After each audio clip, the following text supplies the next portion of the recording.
We are live. Welcome back to another Life in Linux, number 9, I do believe. I know it's been what a seems couple like weeks, years. 2 or 3 weeks. It's been 2 or 3 weeks trying to get our schedules together, such as the life of a YouTube personality. See, Tom, I got to tell you, it really sucks being famous. You and I are just too big. We need to get smaller. No, I'm just kidding. I know. It's Anyway, how you been?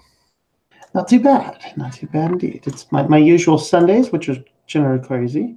Okay. But, all right. Well, that's good. Once 9 o'clock hits, I'm usually good. Yeah, had a decent day today, and the storm's cleared out, so you shouldn't have any interruptions on my side in terms of weather-related stuff. And tonight I thought we would do topic of the best Linux distros of 2018 so far for the halfway throughout the year as of this broadcast, and not necessarily for newbies only. Mm-hmm. So just Linux distros in general. And we'll just go from there. And whenever your thoughts and comments are, please post them in the chat. And we will go from there. So this is Life in Linux 9. I know I didn't post it in the title. I just posted it as the best Linux distros of this year. But it's officially Life in Linux. And I may change the title tonight or tomorrow. But, Sure. but you guys know what this is. We're doing a Lil. L-I-L, Lil. Right. Joe says, did I lose my rage? I didn't feel like shaving today, man. I had an issue with Joe. I had an issue with PayPal today. I had people wanted to pledge on a monthly basis, and PayPal is refusing those, at least to 2 people who tried it. So I don't know if it's my end. I got a feeling it's my end. It's not them. Mm-hmm. So you guys who want to pledge on PayPal, do me a favor for now. Just do it one time, if that's okay, because I'll probably try to contact PayPal tomorrow if I can, if they speak English. And no, they usually do, actually. Shocking. Okay, cool. I mean, maybe it's my account. I honestly don't know. Thank you, Horace. Yeah, Horace, 2 super chats coming in, 2 and 10. Thank you, Matt. Thank you. Yeah, don't forget, Switch Linux is here on YouTube, and on Patreon is Tom M. Yep. And he also TOM, and then you have a support page, right? Yeah, it's not public yet. It's not launched. It's hopefully going to be launched within a couple of weeks. The thing that is that I have a ton of back content that the patron supply supporters already have that I need to get moved onto there, and then I have the whole GDPT, PABCD, whatever crap from Europe I had to fix. And so that's done. And now, right when I got to that point, now I just kind of got to get over to clear some of the projects off my desk from the people who actually pay me to do this work, and then I can get back to mine again. This is turning out to be a 24-hour kind of like of a job of an endeavor, doing this content creation. But we're here because you want us to be here. It's that simple. If it wasn't for you guys, this is after 8 years, 2,000 videos. It's a lot. Horace, I do accept super chats when I'm the one streaming, which I will be streaming next. I'm planning to stream next on Wednesday, 7 p.m., Thursday, 7 p.m., Friday, 9 p.m. And I'm thinking I might actually do something different with my Saturdays. Okay. I'm still thinking about that, but I took a Saturday off. It was glorious. First day off I had in a long time. Other than unplanned stream. I mean, I planned to stream. I just didn't have a specific topic I was going to do. Well, I did a stream. Was it last night or this morning? I think it was last night at the last minute. It was not too late, but I got an email, E30. Someone said, Toss, I just got the notification now from YouTube. I know, and I apologize. And he said, no, it's not your fault. Granted, that's true. I know it would be easier for me to set up a set schedule, and that's my goal eventually. I do need to upgrade the office and the equipment because it's a challenge right now, but I'm doing it, And somebody also mentioned that if I went back to Patreon, that's okay. But don't use it as a paywall. I would not. I'm just trying to avoid the extra work on Patreon. I use my Patreon where when I do the live streams, if you catch it live, you can see it then. It's usually posted for another couple hours. And then eventually what I'll do is I'm recording the block segments that are actually recorded out. So like Wednesdays, I usually record 2 block segments. Fridays, I usually record 3 block segments. Once I process at least the first one of those and upload that, I'll take the live stream off. Patron supporters always have those. Yeah. But, you know, I mean, I don't, and then there's some other things that I'm going to be doing when I get my support site launched that are going to be patron exclusive for a month. And after a month, I'm going to release them to YouTube. So it'll give me more content, but it'll get the patron supporters or the financial supporters early access to. And what the plan is with those is very detailed stuff. So Yeah. I am revising a manuscript for a book right now. I'm going to be walking through the entire process. How do you format a book and send it to publishing, period? And I have one like that. It's not nearly as detailed, though. Yeah. And I'm going to be doing it with LibreOffice. Yeah, 6. that's a lot of work. When I was in college, I was a few courses away, I believe, from a screenwriting major, or I'm sorry, minor, writing a few scripts and a TV pilot as part of my college education. It's very time consuming. It's surgery with words. That's what a script is. That's what a book is. But I wouldn't trade it. I had a lot of fun. I would not trade it for the world. I think I remember the TV pilot. I called it Enzo and Victoria. It was like an Italian version of Everybody Loves Raymond. Nice. I never pursued to sell it or anything, but I enjoy doing it. Yeah. Also, something else I'm going to be doing here is after I'm redoing this first book. I have 2 other books in the Christian genre to release, which are mostly done. The next book I write is going to be a secular book based on minimalism, focusing on a simplistic life, which is something that I've kind of lived for a long time. So that's going to be out to everybody. So that's going to be something cool to look into when it's done. I'm guessing maybe 6-8 months. Okay. Yeah. I was able to write my last 2 years of college. I was able to write 2 scripts and 1 TV pilot in between my studies. Well, I think the second script wasn't quite finished. It was basically an American version of James Bond. And, and it's been a while, but I believe the title of the movie was called Earthbreaker. And I predicted back then in the 90s that somehow, some way, someone would find a way to control the weather. And that's not all far-fetched now, is it? I mean, we're going back 20 years now, but now it's darn real. And my tagline was, there was an evil scientist. What was his name? I can't think of Dr. something with a Z. Not Zeus, but I can't think of his name. Dr. Xavier.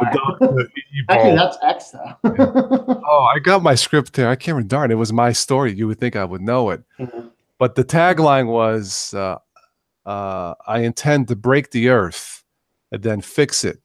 Meaning in my story, and if somebody wants to take it and sell it, you're more than welcome. But in my story, this evil doctor found a way to temporarily, by temporarily destroying the ozone layer, he would temporarily kill humans and replace us with superhumans. Now you understand. I intend to break the earth and then fix it with a superior race. We have heard that before, haven't we? Hence the title Earthbreaker. Yeah. Anyway, but what's up, Steve? Hello, Daniel.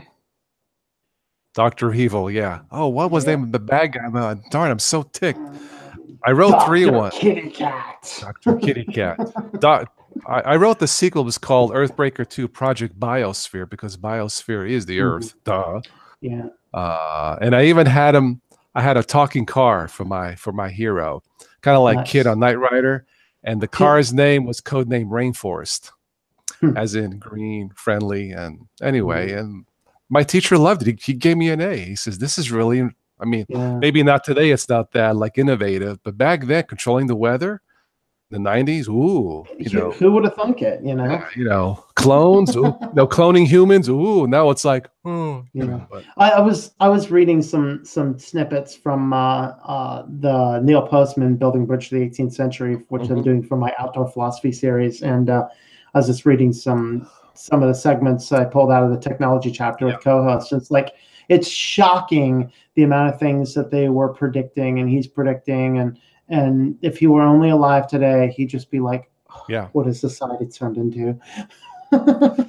I think my evil villain was named Doctor, like something like Doctor Zeron or Doctor Zuron or something. Sound like an oil thing for your car, but anyway, it's been a while. Dr. Zenzoil. I can't think. I got the scripts here in storage because now I've been focusing on my dad's movie because his film is done. But I can't. One of these days I may share it some more. Let's see what you guys think. You should hire some college acting script or something to do it, perform it, produce it for you. That'd be fun. I should send it to someone and say, hey, if you think I got something, we'll split the profits, really. Hey, Joey, how you doing? Fix your Mikey, Joey. Yeah, I accidentally muted. I was trying to check the settings, make sure I was logged on. So okay. Greetings, Joe. How are you? Well, how are you guys doing tonight? All right, we finally got together for a Life in Linux number 9, I believe, for this evening. I've lost track. And hello, Icon 2020. Your year of the Linux desktop was back in 2003. Really? That's before Ubuntu. Yeah. That's like Debian and Slackware, and that's probably about it. Yeah. Gunix says controlling the weather sounds like HARP. Yes. I don't think I mentioned that in my script. I had a different take on. I can't remember. It's been a few years. Well, if you called it HARP back then, you would have been quartered off by government. Probably. I would have had to knock on the door. Black helicopters. The guy would, hey, come with me. Come with me, Toss. Of course, back then. Come with me if you want to live. I know. Anyway, but maybe one of these weekends I'll share that script I wrote years ago called Earthbreaker. You should, you should do? Get parts out to each of us who are usually on. We'll perform it. You know what? That might be something. Yeah, I could have Joe be the evil doctor. Tom I'll be the evil doctor. I can be the evil doctor. But I had a female voice for the talking car. We need to get Coding Commander for that. Yep, Coding Commander would be perfect. I could be the evil doctor with the kitty. Okay, Tom could be the evil doctor. Yes. Tom could be Joe could be my boss for the hang on, it's coming back to me. I work for Joe. He's the head of the SIA, the Supreme Intelligence Agency. Wow, that's saying a lot.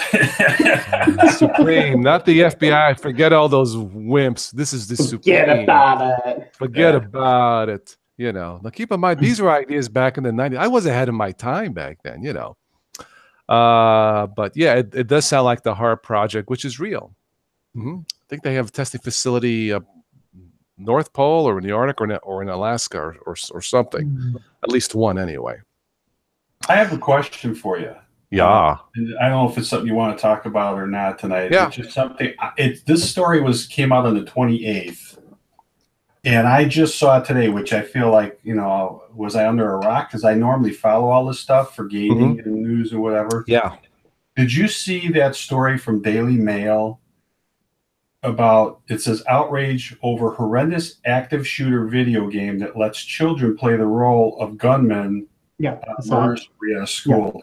Yeah, it was going to be released on. It was set to be released on Steam, and it caused a controversy over there. And so they've been hemming and hawing over the last couple of weeks as to whether they wanted it. So you could play either as the school shooter or you could play as the SWAT officers. And they were actually going to put a third mode into it where you could play as these poor victims trying to get away. What they were trying to do is, of course, as any creator, and I understand this to a degree, any creator doesn't generally want to be censored in things. And, to say that shouldn't be done sounds like a form of censorship. But I think on the opposite end, you have to say, this is ridiculous. Yes. That I agree with you, Tom, with the content part of it to some extent. But I think free speech, all this stuff can be carried too far. And where that's concerned, especially the sensitivity of what's going on now. Yeah. I mean, it's very wrong. Free speech does not mean you can run into a crowded movie theater and scream fire. Okay. Right. It has a limitation, and the limitation has to deal with public safety and decency. And when you're talking about putting out a video game where people are roaming through a school building, shooting at kids trying to get out, you have crossed the point of decency. very badly. But the reality is there's worse video games than that, and it goes back. Did you know, for example, there were two highly past T-rated video games for the Atari. They were never really openly released, but you can actually still find ROMs of them and play them, and they were pretty horrendous. Yeah, there's some pretty. There are some pretty big out there. When you're talking about something that's picking up real life occurrences, and families are struggling with this and everything else, it just. And I understand it's been pretty much shut down, but it's not completely permanent where it's banned. But I don't know. I just think the timing and whatever. I just think it's poor taste myself. But that is extremely poor taste. And I have an open mind as a New Yorker, but somebody said years ago, one of my classes, I think it was a Supreme Court judge or somebody said, you know, free speech and being free is fine, but the right to swing my fist ends where your face begins. Meaning there's a limit to our freedom. And Run with the Dolphin says, hey, the guy can write it, but we don't have to buy it, and Valve/Steam doesn't need to sell it. And that's kind of where the companies are right in that respect. You know, the guy might sell it on the dark web where people look for much worse things than that and make a profit. Have at it. Over the years, you know, my son and I played all the Halo games, Call of Duty and this and that, and some of them, I mean, that the Halo games didn't bother me as much because we were shooting aliens and not other humans. You know what I mean? But the Call of Duty games, I would think about it, but it didn't seem to affect him. I think he knew the difference between reality and gaming. So I was okay with that. But yeah, I can see where if there is no control from the parents or you know, correct, you know, quotes, correct parenting, that could be a potential problem. I mean, the Call of Duty games are freaking violent. They're very realistic. Hats off to the developers, but you got to let the kids know this is a game. You don't do this in real life. Okay. And most of them know that. And I know that video games, and it doesn't matter if it's violent games or not, all video games can impact people. And if you look at how the studies play out, it seems as though any degree of video games can induce violence. But to cross that line, to take it from Call of Duty, Black Ops, which I play today, because I play it, co-host when he comes over, we play a few rounds. To play that, what crosses the line from that to when somebody goes into an active shooter situation has a whole lot more to do with a video game or a movie or a song or a whatever. It's a lifestyle, a conglomeration of things. And, you know, to look at the Parkland shooter situation, there were well over 36 flags. And I actually watched a TED Talk from one of the Parkland school teachers yesterday, and I just had my wagging my head at this. She's like, she's taking this view, we need to ban guns to stop all this. It's like, guys, it was already illegal to carry a gun into the school. Okay, it's already illegal to shoot people with a gun. Do you think that making guns illegal is going to solve the problem? No. The problem is that there were already systems in place according to the law, and those things were not followed by the school district, by the teachers, by the parents, by the police, and by the FBI. Stop saying that this is a gun ownership issue. It's not. The system keeps on trying to give too many zero tolerance things and too many tolerance and too much grace. That's the problem. I need Tom's ring of fire to come on. It should be. Joe, you were a police officer. What is your take on that? Well, it's like anything else. You're right. Bottom line, we can have this argument back and forth. You know, guns don't kill the people who pull the triggers do, all that stuff. And reality is there's two sides to every coin. There's been situations that have been documented where I'll never forget this. There was a story, it's probably a couple, 3 years ago, maybe, I don't know for sure the timing of events. It's fairly recent, where there was a shooter that came into a restaurant and just started shooting the place up. And unfortunately, the woman that helped stop the situation, because she had a concealed carry, lost one of her parents. But because she did that, more people weren't lost. The other side of the coin is I firmly believe that people who carry weapons, I've said this before on other things, is that they need to have equally as much, if not more, training than a police officer did. I know the kind of training I went through, and I had to requalify every 3 months to be able to, even on the force, to carry my weapons. If I, there's a matter of fact, there's a weapon we carry, which everybody knows, they call it a nightstick. This is actually a PR-24. This is from my police days. Okay. And even the way this is designed, there's a lot of things you could do with this that people don't realize. Yeah. The reality of it is when I carried that, if I pulled it out of its holder, I had to write a report up on why I did that. Okay. Same way if I pulled my gun out of its holster, because it can be just as lethal. I think there should be, and you're right, there's both sides to it, but I think there should be one, quote, standard law for all gun owners. You want to buy a gun and you have a clean record, common sense stuff, great, but you must take training on how to use that gun so you don't shoot yourself. Well, and the reality of it is criminals are always going to get weapons. Right. The reality of it is from a consumer standpoint, from the good guy or people that are supposedly doing the right things, it is too easy. There's things that, there's a lot of stuff through the cracks. And I think that's where a lot of the problem is. These kids that go into a school, some of them have purchased them themselves, which is amazing to me. Other ones have actually taken their parents, which means they weren't secured like they were supposed to be. So I mean, can be all kinds of discussions and arguments about this. I think this would be a great debate for a future topic on this channel or on your channel. Yeah. No, that's perfectly fine. This is an open community, and we were talking about gaming violence and all that. But I think this is an excellent topic, and I think we're all adults to give the pros and cons of each. I want to end it with this. There's a senator down south. She said she blames the gun violence on pornography, and I was like, Senator, what? I could blame a lot of things on pornography, but gun violence isn't one of them. I wanted to write us the senator. What websites are you going to wasting taxpayer dollars? Literally, I went, oh my God. Anyway, but that's another topic. Welcome everybody to tonight's stream. Well, welcome for indulging the topic anyways. Yes, welcome. Well, we're all adults here. So, and if you guys have any problems, you can just shoot those guys. And I mean, I'm just kidding. Oh, wow. Just be worried. Some of us shoot back. Stop that. I was about to say, shame on you. Don't do that. I'm really not carrying. Now, in the house, I don't carry. But if I leave the house, I'm always armed. Yeah. Okay. Well, I don't have a little Halo rocket launcher I keep with me just in case, but that's illegal, but don't say nothing. Anyway, welcome to this life in Linux number 9.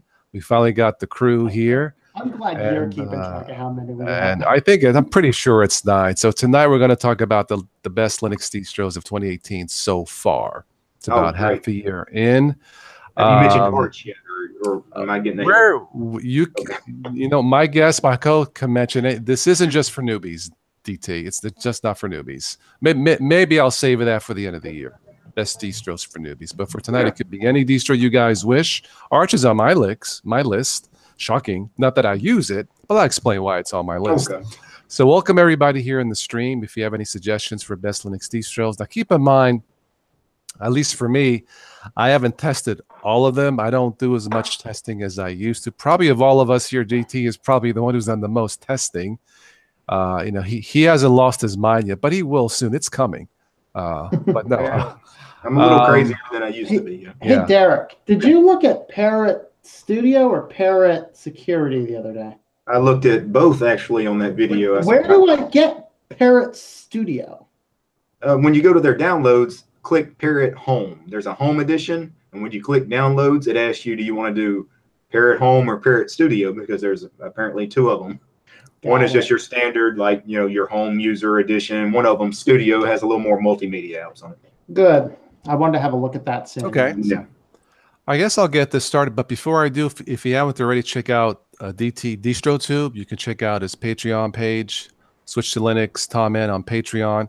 Joe kind of has a channel, but he's in hiding. No, I'm just kidding. But and then on my PayPal, the monthly pledge option. I don't think it's working on PayPal. So if you want to give to PayPal, just use the one-time option. I'm going to try and contact PayPal tomorrow and see what is going on.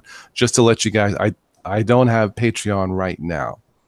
Now that that's out of the way, let me get started with my some of my top list for 2018 for best Linux-based operating systems. I will put Arch on that list. I don't use Arch because it's not for newbies, but the reason why I mentioned Arch, you know, if you're looking for something that you want to make it yourself and have total control for power users, I can't think of anything better than Arch. Extremely customizable once you know what to do. I think DT has messed around with Arch. Yeah, right? yeah. I've lived on a lot of Arch-based distros lately. Okay. The one thing where Arch really shines, and really you can just leave it at this, is the repos. Okay. The AUR, you can find pretty much any software you want on Arch, and that's really where it shines. Okay. You know, rolling releases, state of the art. You know, of course, you know, when you mess with the rolling releases, it may not be stable. Of course, it's, you know, it's a plus and minus. But I know my channel mainly for beginners, but in general, for the best Linux distros for your consideration for this year, how can you not put Arch, just plain vanilla Arch, on that list? I think you have to. On the flip side of that, for newbies, you guys know I like Ubuntu Mate. And I mean, it's so close. There's Ubuntu Mate, Linux Mint Mate. It's more cosmetics, really. I can go with either or. But Ubuntu Mate for newbies is my #1 choice. It's somewhat customizable out of the box. Of course, you've got the panel changer, 7 different options, which I think is brilliant. The welcome screen, I think, is great. I've been testing the latest Linux Mints. They're not due out yet. I'm testing betas. They have a revamped welcome screen. Awesome. I think it's even better. So check that out. But so far, to get this started, Arch for power users who want complete control. And on the flip side, I'll say Ubuntu Mate. Derek, you were saying Arch is pretty good too. So yeah, I mean, really, Arch, where it shines is if you need like the latest software, you're going to find it in the Arch repos. You know, if you're running something old like Debian Stable or the Ubuntu LTS, and you've been running that distro for 2-3 years, you're going to run into programs that you're looking for that are not going to be in the repos. Then your choices are: can you find a PPA for it? Can you find a deb for it? Do you have to compile it? You know, nobody likes to compile software. You don't have to worry about that in Arch. It's very rare I find anything that I have to build from source in Arch, because somebody's built a package in the AUR for it. So that's the advantage of Arch. As far as new users, Ubuntu Mate is great. Really, all the official Ubuntu flavors are great. Yeah. Throw out Xubuntu is great for first-time users, especially coming from Windows. I put Xubuntu on my mom's machine one time. She loved it. She was a Windows 7 user and moved her to Xubuntu. She had no issues with it. Yeah. Well, just keep in mind, you know, distributions, I mean, like a rolling release model like Arch, it's cutting edge. Keep in mind, when you play with cutting edge, you might get cut, meaning that it may not work. No, it's definitely not for a new user. Or as Daniel says, roll in. Oops, it is a broken. You probably see a lot of that, Daniel. That's why it's not for newbies. Yeah. But it's on my top list. Okay. And you know what? Yeah. Good. Yeah, I wanted to throw out one more real quick. I mentioned Xubuntu with XFCE, but you know, if you like XFCE like I do, MX Linux is becoming very popular right now. Good. It's a really nice XFCE Debian-based distro, Debian stable. So yeah. Well, and what I'll throw in there is, obviously we all know about the Peppermint Mix, which is XFCE as well, because that's on my list. Yeah. Light. I actually tried Linux Lite last night. I have it on my test laptop. It doesn't go without its little quirks again, but it's still new. I am definitely a fan of Mate. That's my first choice. But I've been on about a month, as you know, Ubuntu Studio 1804, even though it's not a long-term release. And I have to admit, it's been really solid. I've had a couple of minor things, but then again, so did Mate. And that's an XFCE, and that's the first one that plays really nice on this hardware that I have. So I would definitely tell somebody, they don't have to load up every bit of software that comes in it either. If they wanted to kind of explore around, it's fine, because there's quite a ton of software that comes in here. I did it purposely to see the weight of it. I still have a fairly powerful machine, but I still wanted to see the weight of it and how it would operate. When I put this into suspend at night to go when I'm done for the evening, I literally, by the time I reach over to push the button for my speakers, because otherwise they go poof, you know, it shuts down. From the time I hit the suspend button and go like this, it shuts down. It's that quick, and it boots up. And you know, I never in a million years of all the distros would have guessed Ubuntu Studio. Nothing against Ubuntu Studio, just we don't talk about it that much, right? But I never would have been. Hey, if it works, yeah, it's more like a niche, really. But yeah. Well, yeah. I always liked it, and I was always curious about it, but it was never something that I really thought it was necessary to run until I went to 1804 and Mate, and I had my pains with that. But part of it was my own fault for not waiting for the point release. But I thought, you know, let me take a look at it. I've been gaming on it. It's been fantastic to game on. I don't have any screen tearing issues, all that. So I would definitely give it a hard look. And if you guys haven't really ran it on bare metal, and I'd say run it for, and even more than a week. I've been on it a month, because in the first week you get your impressions. But I think it really takes a good month of tweaking it the way you want and having it. And honestly, I will keep this on here as a second dual boot when I go back to Mate, because I do like it that much. So that's my 2 cents for now. Yeah, I would throw in as my #1 distro is always Linux Mint Cinnamon.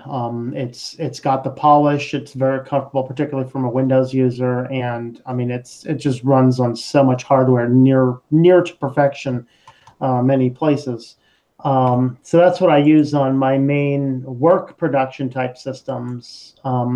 Then for another good distro, not quite as quite as newbie friendly, but certainly an amazing is. I love Debian. I'm on Debian Stretch right now.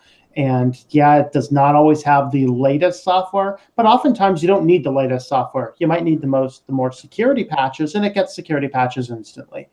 95% of the computer users out there, though, they don't really install anything. I mean, they're presented with what's on the computer, and they're good with it. So. Here's the funny thing, right? I still have my Windows 7 development computer because I've had it since 2010, and that's what I build on.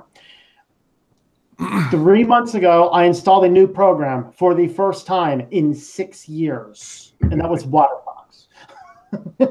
So, wow, you're moving on up in the world. Nice. I moved up in the world. I went with WaterFox. I have to say about Debian stable, I've tested it in the past, and I believe it's the Mate version of them. It's like the supersonic transfer. It just zips. I mean, really zips. Yeah. That was the only distro where I had the least issues with Kden Live that I ever. Yeah. It just. I'm running right now on my media computer. I'm running Debian stable Cinnamon, and I cannot think of a single thing wrong with this desktop. Yeah. Not a one. The only thing I've classically had an issue with in Debian is the volume issues, and I got the fix for it. So okay. Yeah.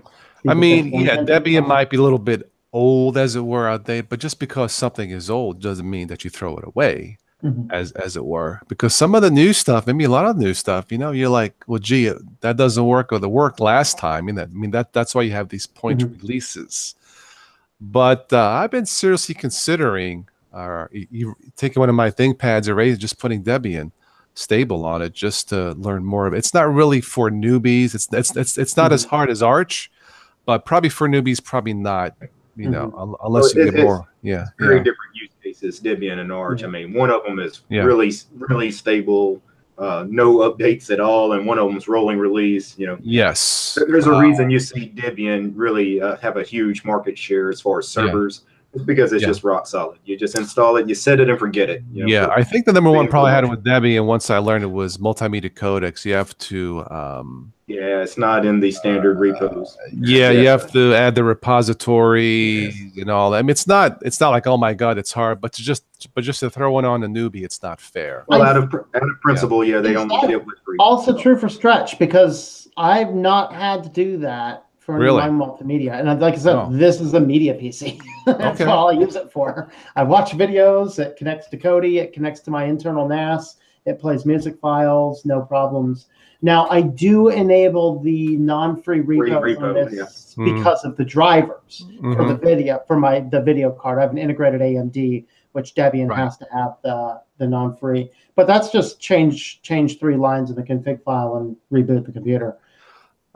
Tim F mentioned, and Tim, I hope you're feeling better. I think you have a doctor's appointment tomorrow. Everybody say hello to my good friend Tim. He's been feeling under the weather lately. Good evening, Tim. Yeah, hi. You mentioned Linux Mint. That's on my list. I would recommend all the Linux Mints, with the possible exception of Debian Edition. I haven't messed with it in a while, and that's the only reason why. And maybe it's just as good. But in general, they just work. The XFCE, I've tested the beta, Cinnamon and Mate, and they look polished in a virtual box. It's going to vary on hardware. But Linux Mint, now and in the past, you really can't go wrong. For a complete out-of-the-box experience, you just can't go wrong with it. So check out any of the Linux Mints, with the possible exception. But I think they're working on the new Debian model, too. Yeah, that's going to be released shortly after the standard release. Okay. Yeah, I ran supposed to be really good. Mint Mate 1803 for several months until I messed with the kernel. I kept updating. And I think that's the one thing that Mint does not like, is if you update from what their stable packages are before they're ready. Yeah. It gets kind of nasty. It could, yeah. Let's see, what kernel am I on now? Daniel Kovac says, "Yeah, I'm a fossil from the '60s. Don't throw me away. You will be terminated." Blah. You know, I'll throw out a couple of more user-friendly distros for those that are very visual people and want something really attractive and modern. Elementary and Deepin are just gorgeous Linux distros. Yeah, I mean, they look very professional and polished. They really, like, if you show that to a Mac user or Windows users, both those distros would just blow a lot of Windows users away. I don't like the look of Elementary. I think it looks cheap.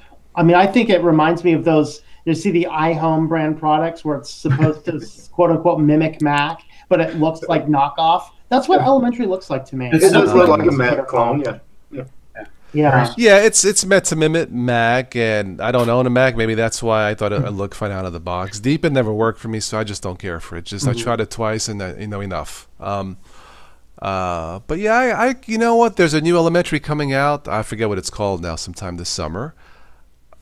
Is it Thor? I mean, the last one was Loki. Is this Thor? It's Juno. Juno. Okay, Juno. I think to me, Thor is to give Peppermint a run. I think they can iron out a few little things, and yet they geared, even with their naming, a lot toward Windows. Yes. And then my computer and all that stuff. But I always have liked Linux Lite. Yeah. But I think this new release, there's some people complaining a couple things about it, but so far, and I've had but even since last night, but I think it's going to be a force with Peppermint. The only thing that really threw me last night, though, was I had loaded up GUVC View. It's always like a tongue twister. GovC. Yeah. When I went to log into Zoom, I looked like a banana. My whole screen was yellow. And a banana. Joe the Banana. Sounds like a cartoon. Well, yeah. It said I was running 2 webcam systems at the same time. And I go, what am I running? So I'm looking. I couldn't find it. So I took it out. Yeah. So I'll put cheese in there. Guess what? It turned green. So I thought, okay. So I put. Sounds familiar, Joey. Yeah, like the problems I had. Yeah. Well, and I thought with the other, with VC View, I thought, well, okay, I'll adjust the colors or whatever, and it was doing something to it. But then as soon as I took it out, I tried logging into Appearin just to bring a screen up, and it was green for a second, and then it cleared up. So I tried to search the OS to find out what was running in there for the camera. You could set webcam. I couldn't find it. And even I looked where Derek had mentioned about, I think it was Derek that mentioned about a area that would have been checked for default names, and that was actually unchecked by default. Okay. So I tried doing both, and it still never changed the name. So it's got some problems. But if they can iron those out, I think it's fantastic already. I've talked about this before, and if there is one thing that's keeping me from totally ditching Windows, is Linux still struggles with multimedia apps. You just never know if it's going to be Kdenlive live crashing, or the video drivers, or audio recording I've had. You just never know. It's hit and miss, and that's for us. Now for the home mom and pop, it's not that big of a deal. But for us content creators, I need a backup. I can't afford the Mac right now, so my backup is Windows 10. Yeah. I have a question. I don't do anything on Windows or Mac. Okay. Having those operating systems. I got a quick question for DT real quick. If Windows 10 was just as private as Linux, DT, would you mess with it at all? Probably not. Because, okay. I mean, it would still be locked down, Well, yeah. I mean, I mentioned how much I like Elementary. I mean, it's a really polished looking distro, but you can't do anything with it. You can't tweak it. Right. So I wouldn't run it either. So it's okay. Fair enough. I was just curious. I mean, that's one of my other reasons why I don't use Windows as much is the privacy thing. I don't have a problem with security in terms of protection against ransomware. There's a new ransomware protection built in, which is good. I maintain it and all that. I don't have a problem with security anymore as it was in the past. But it wasn't privacy that drove me away from Windows. Okay. All right. Security. I was having some major. Okay. With security on my. Yeah, for me, it's been the privacy among other things, and the updates just take too long. But when something, it doesn't happen that much in Linux right now. But when something crashes, and I don't want to have search to solve a. I'll just boot into Windows 10 when I have to. But it's less and less now. It's less and less. So also these days, because I do a lot of minimal window managers and stuff, things that are just really blazing fast. Right. Yeah. Windows is so much slower. I mean, it's hard to go back to things taking half a second to open and close. Yeah. I mean, if you want, it's painful. If you want pure speed, that's not the case with all Linux distros. Ubuntu GNOME could use a little bit of GNOME is slow. Yeah. I mean, you need. I never thought I would say, but I've been saying it. You need 4 gigs with Ubuntu GNOME. That's why you need 4 gigs with Windows 10 too. That's just the way they were designed. Yeah. You might need it for Cinnamon too. I don't know. I don't run Cinnamon on any computer. I have. It's Cinnamon's heavy. It's heavy, but I read in the release notes or somewhere with Cinnamon, once it's released and tested on full hardware, they say it should run just as fast as Mate possibly. And that would be a major boost, because I tried to run Cinnamon with 2 gigs or less. Don't do it. You can run Mate and XFCE with 2 gigs or less, but Cinnamon, it can be heavy. But from what I read, the developers have worked on the performance of Cinnamon, and it's going to be faster. We shall see. I've got Cinnamon 1803 dual booting on a Windows machine in the other room that I told you I use for testing purposes and for repairs and people like that need things or wiping drives. And ironically, one of the programs I use, Kill Disk, which I use the professional version, runs Kubuntu, which is a nice program for it. It is a little bit heavier. That's got 4 gigs of RAM. That's got a 3 gigahertz dual core processor, and it's I think it's a 2010 or 2011 machine. It's a Dell Optiplex. It's one of the slim ones, and it does decent. I know that it's not just about the RAM and the processor too. An SSD does also help.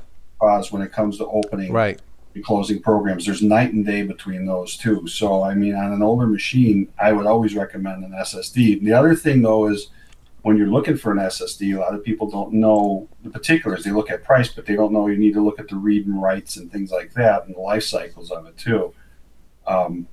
So I mean, you add all of it together, and you can have a decent enough machine. But Cinnamon is I like the mint flavors. What's funny is what kind of, I shouldn't say swayed me away from it a little bit, but I think it had a little something to do with it. I was listening to Michael Tux Digital, because he just really doesn't care for it. And when he started talking about, I knew that it was basically almost like a Frankenstein, that, Mint is a bunch of pieces of everything slapped together. But he kept talking about the security holes in it and whatever else. And that started getting me concerned. And even though I never experienced it, but then I think that's been kind of debunked. And Tom's had very good luck with it. Yeah. Too. Yeah. You know, yeah, but Michael was just trying to get you to switch to KDE. You got to watch out for that sort of thing. Yeah, I know. And it didn't work, did it? I just think that your typical old style Linux geeks don't like it because it works so well. There's no time to get into the terminal and fix stuff. You don't feel as accomplished because you booted up Mint and you didn't have to go into the terminal to fix something. Well, Yeah, but we have a lot of distros like that now, though. I mean, yeah, it's true. Yeah. And most of them get the same abuse. Yeah. And the majority of issues that come on distros, especially from enthusiasts like us or whatever level you are, like this, if you're into it, we're the ones that break it most of the time because we're always trying different things on it. Mm-hmm. You know? Derek talked about elementary not being customizable. Derek, did you see what I was able to do with elementary? I mean, No, I gave that thing desktop icons. I mean, I got that thing working nice. Was it a recent video or was it one of your older ones? I don't know. It was the last time I ran elementary because I ran it for a while, but I really have to have desktop icons function off the desktop. You can hack all that stuff into it. Because the last video of yours I saw on elementary, you were basically saying how horrible it was, and you got a lot of hate in the comments about it. Absolutely. And I'll probably do another one about how horrible it is. It's good to boost the channel numbers every now and again. Oh, yeah. Mm-hmm. But no, it was probably the one right before that, where I walked through all the steps for the people that wanted to use it but needed a desktop icons. There were a few other modifications I did to it as well. But yeah, but you hack all that stuff into it. What do you have? You have a light version of GNOME without all the GNOME. Correct, which I'm okay with. I like Pantheon more than GNOME. Yeah, but you have to hack on GNOME too. I mean, it's not out of the box either. And that's why I really don't care for either one of them. You know, GNOME does the desktop or elementary as a desktop. That's why as a full desktop environment, I don't run them, but Budgie excites me every time I take a look at it. You know, I like the Budgie. GNOME and elementary, I think, are two good choices for kids to have in schools or for basic use and things like that, where you don't have to have a lot of knowledge. It's just you get used to a couple of keystrokes or whatever you got to do. It's simplistic. Yeah, that's right. But when you get people like us who always want to change and customize and have things the way we want it, those are not necessarily. And another really good positive for elementary, if you are a family, and you need a good computer for a family, elementary has the best built-in parenting tools of any Linux distro. And so you can get in there and create each of your kids your own separate account, and you can give each of your kids their own times when they can be on the internet, when they can't, what apps they can use. All that kind of stuff is built in into the desktop itself. They let you blacklist and whitelist websites and all everything. It is lots of choices. So if you are looking for a Linux distro for a family-centered computer and you are a good parent, elementary is very high on the consideration list for me because it's very hard to break unless you really know what you're doing, in which case you'll inevitably break it. But it's hard to break, and it does have those parental controls built in. We had talked about Peppermint. I was impressed last month. I streamed from my Pentium M ThinkPad with Windows XP originally, less than a gig of RAM, and it was fine. It was a little bit buffering, a little slow, whatever, but it worked. I had less than 768 megabytes of RAM, and I was able to live stream. No webcam. I have a feeling that would just freeze it, but maybe I'll try it for the heck of it. But Peppermint worked. And you know what? Maybe if I install Ubuntu, which requires even less RAM, maybe that'll work even better. But I would probably have to put Peppermint on my top 10 list in general. It's a couple members from the Linux Mint team, if I recall. It's been out a few years now. They've been established. You know what? It's one of those things. It works out of the box. It's super fast, right? My second book was written and produced entirely on Peppermint, except for the cover graphics. I went to a bigger computer for the graphic arts. And you mentioned Ubuntu. Ubuntu would be a bit lighter, but it's also a bit more bare bones. I mean, it's not going to have as much to it as the XFC desktop environment. I could probably put that on my list. I know we talked. Maybe not for newbies off the bat. Well, I was actually going to throw out a topic. I mentioned how I like fast, minimal distros. I was going to throw out a couple that deserve mentioning, especially you guys that really have old stuff and you need it. Ubuntu's great. Antics is awesome. Well, if yes. you want something in the same flavor as Lubuntu, it's been a while since I've used it, but I had went to LXLE, which was a little bit more dressed up, had a few more features in it and things like that, and ran just as light and fast with it too.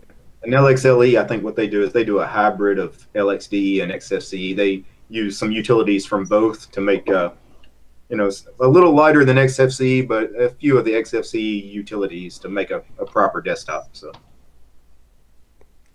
yeah. As far as speed goes, maybe even Puppy Linux, possibly. Yeah, that was going to be the next one. I mean, I don't mess. I think Steve English Bob has messed with that in the past, but I think Puppy's great on a live USB key. Yeah, yeah. We talked about Ubuntu. I would put the standard Ubuntu GNOME on my list. If anything, it's stable. It's not fast, but in my tests, with 4 gigs of RAM, I don't recall any crashes. The apps that I use in general, I mean, I don't do any video editing on that, but like Rhythmbox, music streaming from the web, live streaming. I think I did 1 or 2 test live streams from that. You know what? It's not zippy, but it looks clean and polished out of the box. And how can you not recommend anything that's not that stable? Why would you not recommend at least to try it?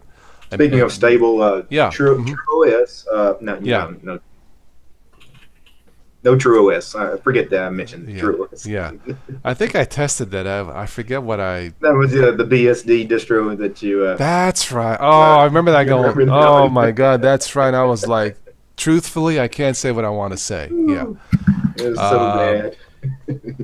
That was every once in a while we come across something and it's like, okay, let's move on. And I hate to do that, but I call it as this is the total no BS channel, as it were.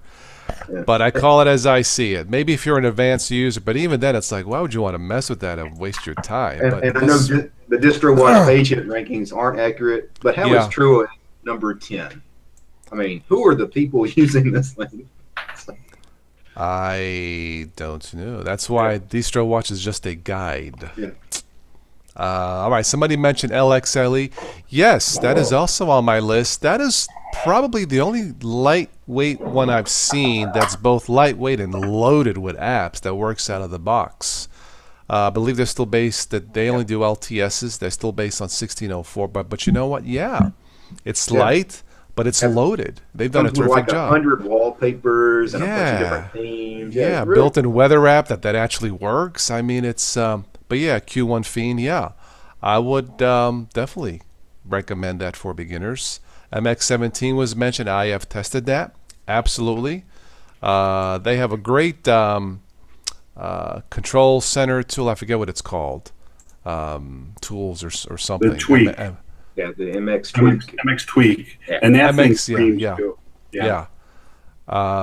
So I could recommend that. Is it for beginners, MX? I guess it could be. Yeah. Okay. A new user would be fine with it. Yeah. Okay. It could be, but they have to be careful because it'd be real easy to break stuff in there. There's a lot of tools in there that would probably not be for new users if they experimented the wrong way. They could break the whole system real easy.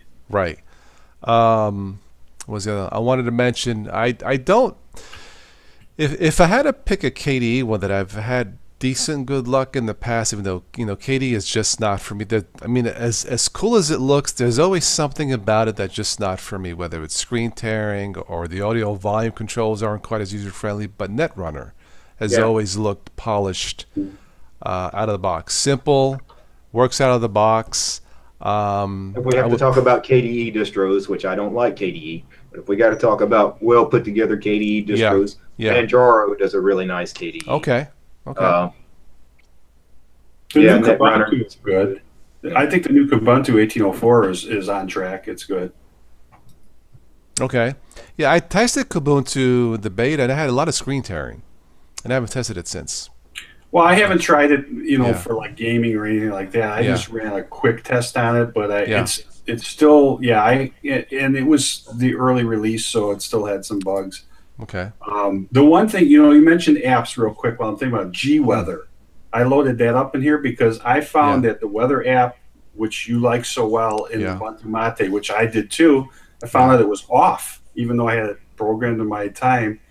So I tried this G Weather, and it actually, I hate to say this, it almost looks like a Windows 10 app when it opens up. It's beautiful. As long as it works, yeah. It works phenomenal, but it's in military time, so you got to get used to the military time if you're looking through the day. I don't know who develops or maintains the weather applet, I guess the applet in Mate, but it is by far the best weather piece of software in Linux because it just always works. You click it, you get the instant current conditions, nice white, easy to read. You click, forecast, lots of white spacing, big fonts, and it's like what you would see scrolling down like on the Weather Channel. And it's not fancy. It's not meant to be. I don't have to go search for a code. You know what I mean? Like I do in Cinnamon. I installed the weather app, look for the code, copy and paste. I mean, come on. It's. But the weather app in Mate is by far should be the standard weather app in all Linux distros, period. And I've tested tons of them, 12 years doing this. But I just wanted to throw out my 2 cents. I should have the ring of fire behind me like Tom does, fire. But I just want to throw that out since we're talking about the weather app. But yeah, the other weather apps, they're just like a hit and miss. And it's like, come on, man, it's 2018, But the weather app in KDE isn't too bad either, if I recall. I know it's been a while, but I found that to be, I think it's not as hard to set up. There's no code or nothing. I think you type in a zip code or a city, right?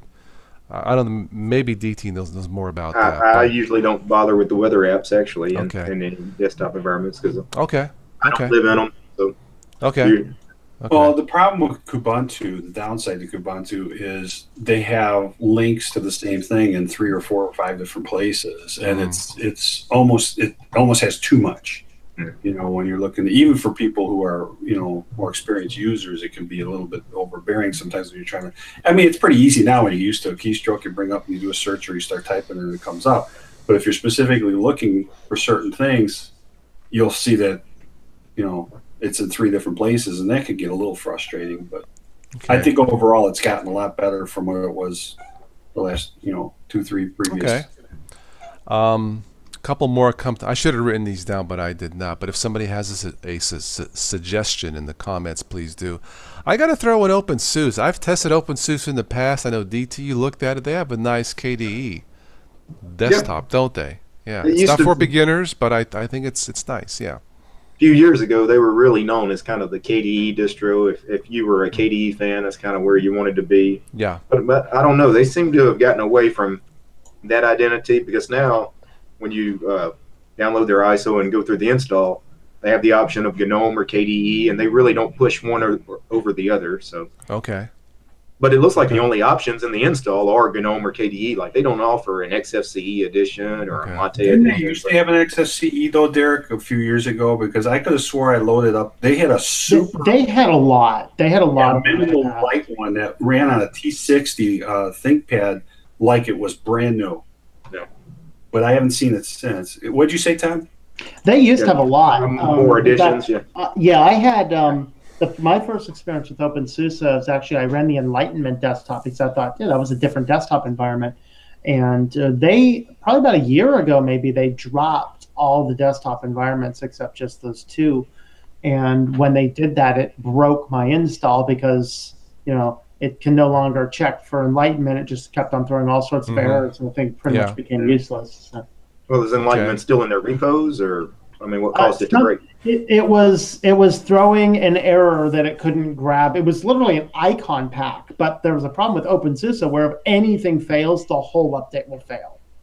And so became pretty much impossible to update without. I mean, I could have gone through and done something, I'm sure, but why bother on a distro that's not a main system? Well, one thing that was fun with them is which they just discontinued, is they used to have SUSE Studio where you can kind of put your own little thing together and have some fun with it, and that was kind of nice, but they've abandoned that now too. Okay. Yeah, if you want to build your own custom distro, I mean, there's some other distros out there that do something similar. Ubuntu's got tools to make your own custom Ubuntu. Manjaro has similar things. I've never played around with them. Yeah. I probably have to add Zorin. When I started off with Ubuntu in 2006, I went to Linux Mint. Then I went to Zorn for a while, but since they changed to GNOME desktop, it's not my favorite desktop, although it's kind of growing on me in the test machine. But Zorn Lite, 100% recommend that. It's easier, fast out of the box. They've always done a good job the last, I don't know, 6 years, making something polished out of that. I think, Tom, you had tested Zorn. Yeah, a couple times I've looked at it. Okay, and what did you think about it? It was, I mean, it was okay. It wasn't a distro to look at and go, wow, this is really fascinating.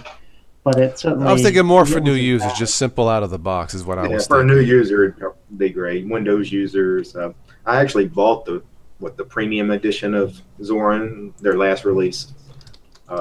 It's a nice distro. I mean, I don't like the theming, you know, all the gaudy colors and everything, the bright neon colors of everything, but it works. I mean, yeah, it just works out of the box. And of course, Zorin Lite, I think if you have, it'll work as little as a gig of RAM. I'm looking at the chat real quick. I think we have somebody new, Derek Nayakundi. I hope I say that right, Derek. Welcome to the chat. I have a custom here. Anybody new, we have to say hello to. Well, you don't have to, but you should. So, welcome, Derek. Which is better, 8.1 or Windows 10? You might as well go with Windows 10. Yeah. If you're gonna install, go with the latest. Putting aside the privacy issue, it does seem to work out of the box. Gaming is superb. Maybe one of these weekends I'll do a gaming from Windows if nobody gets mad. He just asked me why 10, because I told him if you're gonna must go with Windows, go with 10. Yeah. Well, 10 is pretty much a cleaned up 8.1. The telemetry that we all talk about that's in 10 is backported into 8 and 7 now. So the privacy thing's kind of a moot point. Right. So from a security standpoint and that kind of thing, and yeah, the fact that, I mean, the only thing I could say about maybe 8, the difference would be is you're not going to get bombarded with ads yet that I'm aware of. I haven't looked at 8 in so long, you know, because that's the one thing about 10 is you are the product and they're always trying to sell you something. So that's the downside to it. That would be the only other thing that I would say maybe consider 8 if you wanted. But then you don't have the same start. Yeah, I would just Derek, just go with 10. It's I mean we look there are plenty of complaints about the privacy, and they should have been more upfront to give us an on-off switch and all that. But does it work? It works. It does. I'm going to say it. I don't care for the multiple. Well, it takes too long for updates, multiple reboots. I don't like that. But putting that aside, does it work? Yes. I don't recall any blue screens or crashes. Gaming is superb, even on older machines I have. It's just too bad that they had to mess it up with the privacy issue. But to choose between the two, I would go with Windows 10. You might as well, because it is secure. They got a new built-in anti-ransomware feature that you can turn on. I should test it, but I'm scared to. But it probably does work. So, but yeah, I would go with yes, Chase, 10 will be supported longer. That is true. That is true. Spin Viking is using Zorin Lite. Very good. But do you think the best distro is whichever one easily installs the software? That the best distro is the one that best marries your hardware.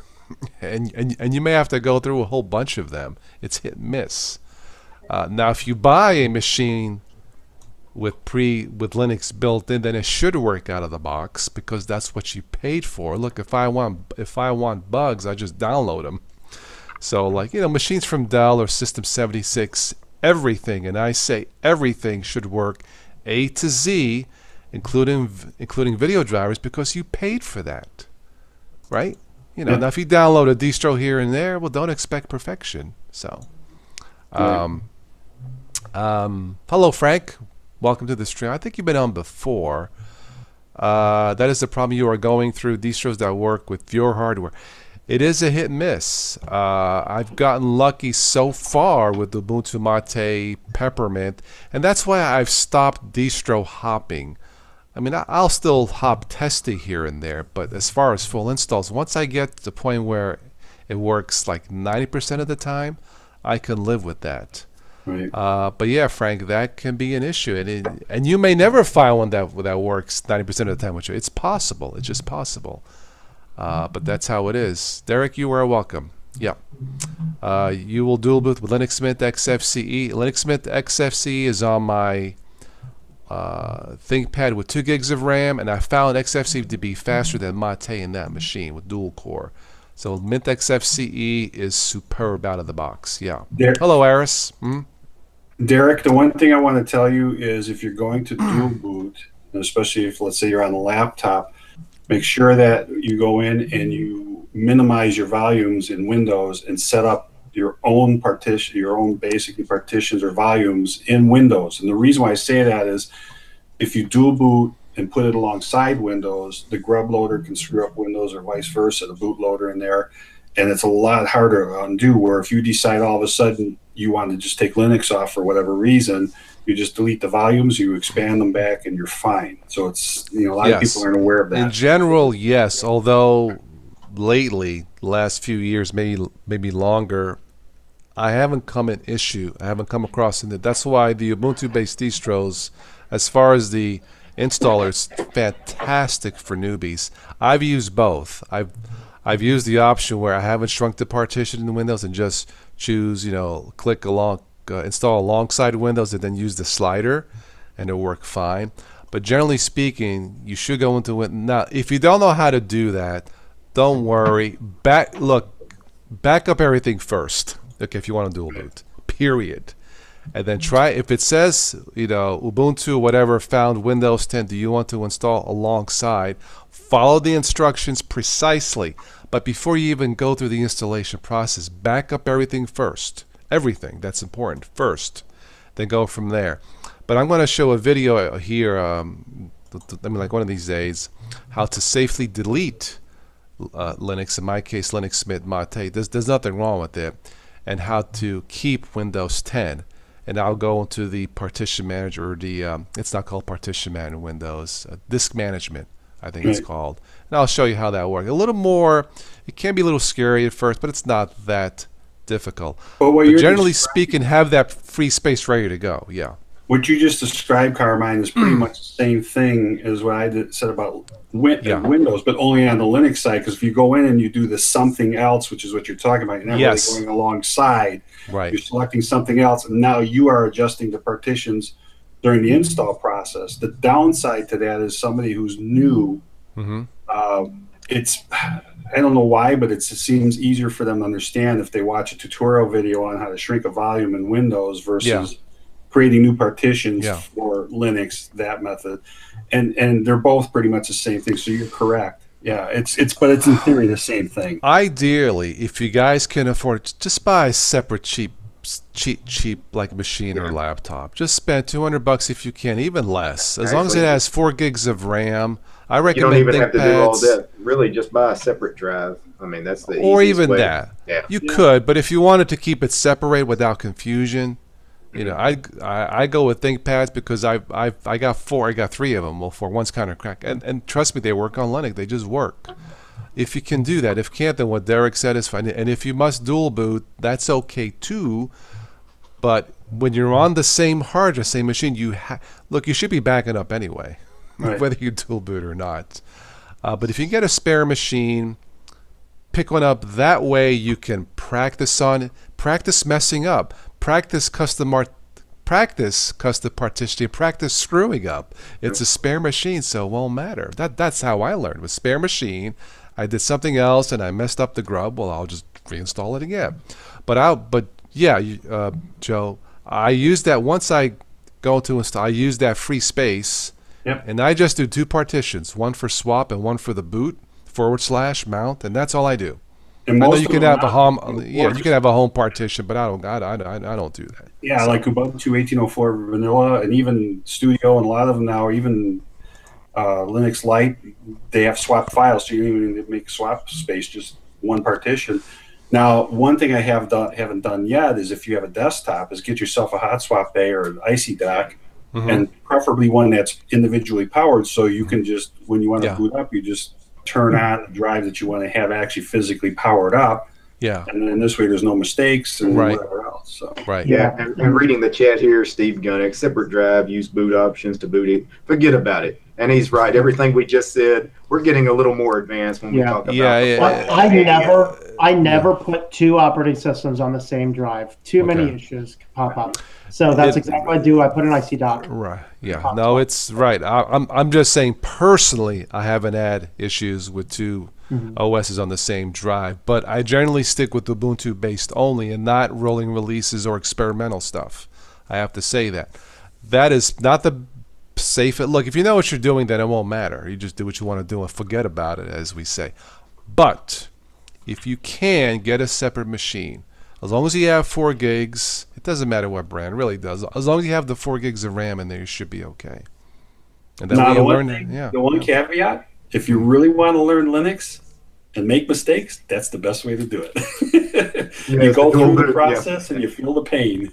Because I promise you, the first time you decide to dual boot something, you're going to mess up Grub at some point. You're going to wake up one day and your machine's not going to have a bootloader anymore. You're going to have to figure out how to rescue it. Yeah, and that happened to me once, somewhat recently. I did an update to Windows, and messed up Grub, and I had to do some terminal commands, and I got it working, but I had to get my hands dirty, as it were. Definitely not for beginners.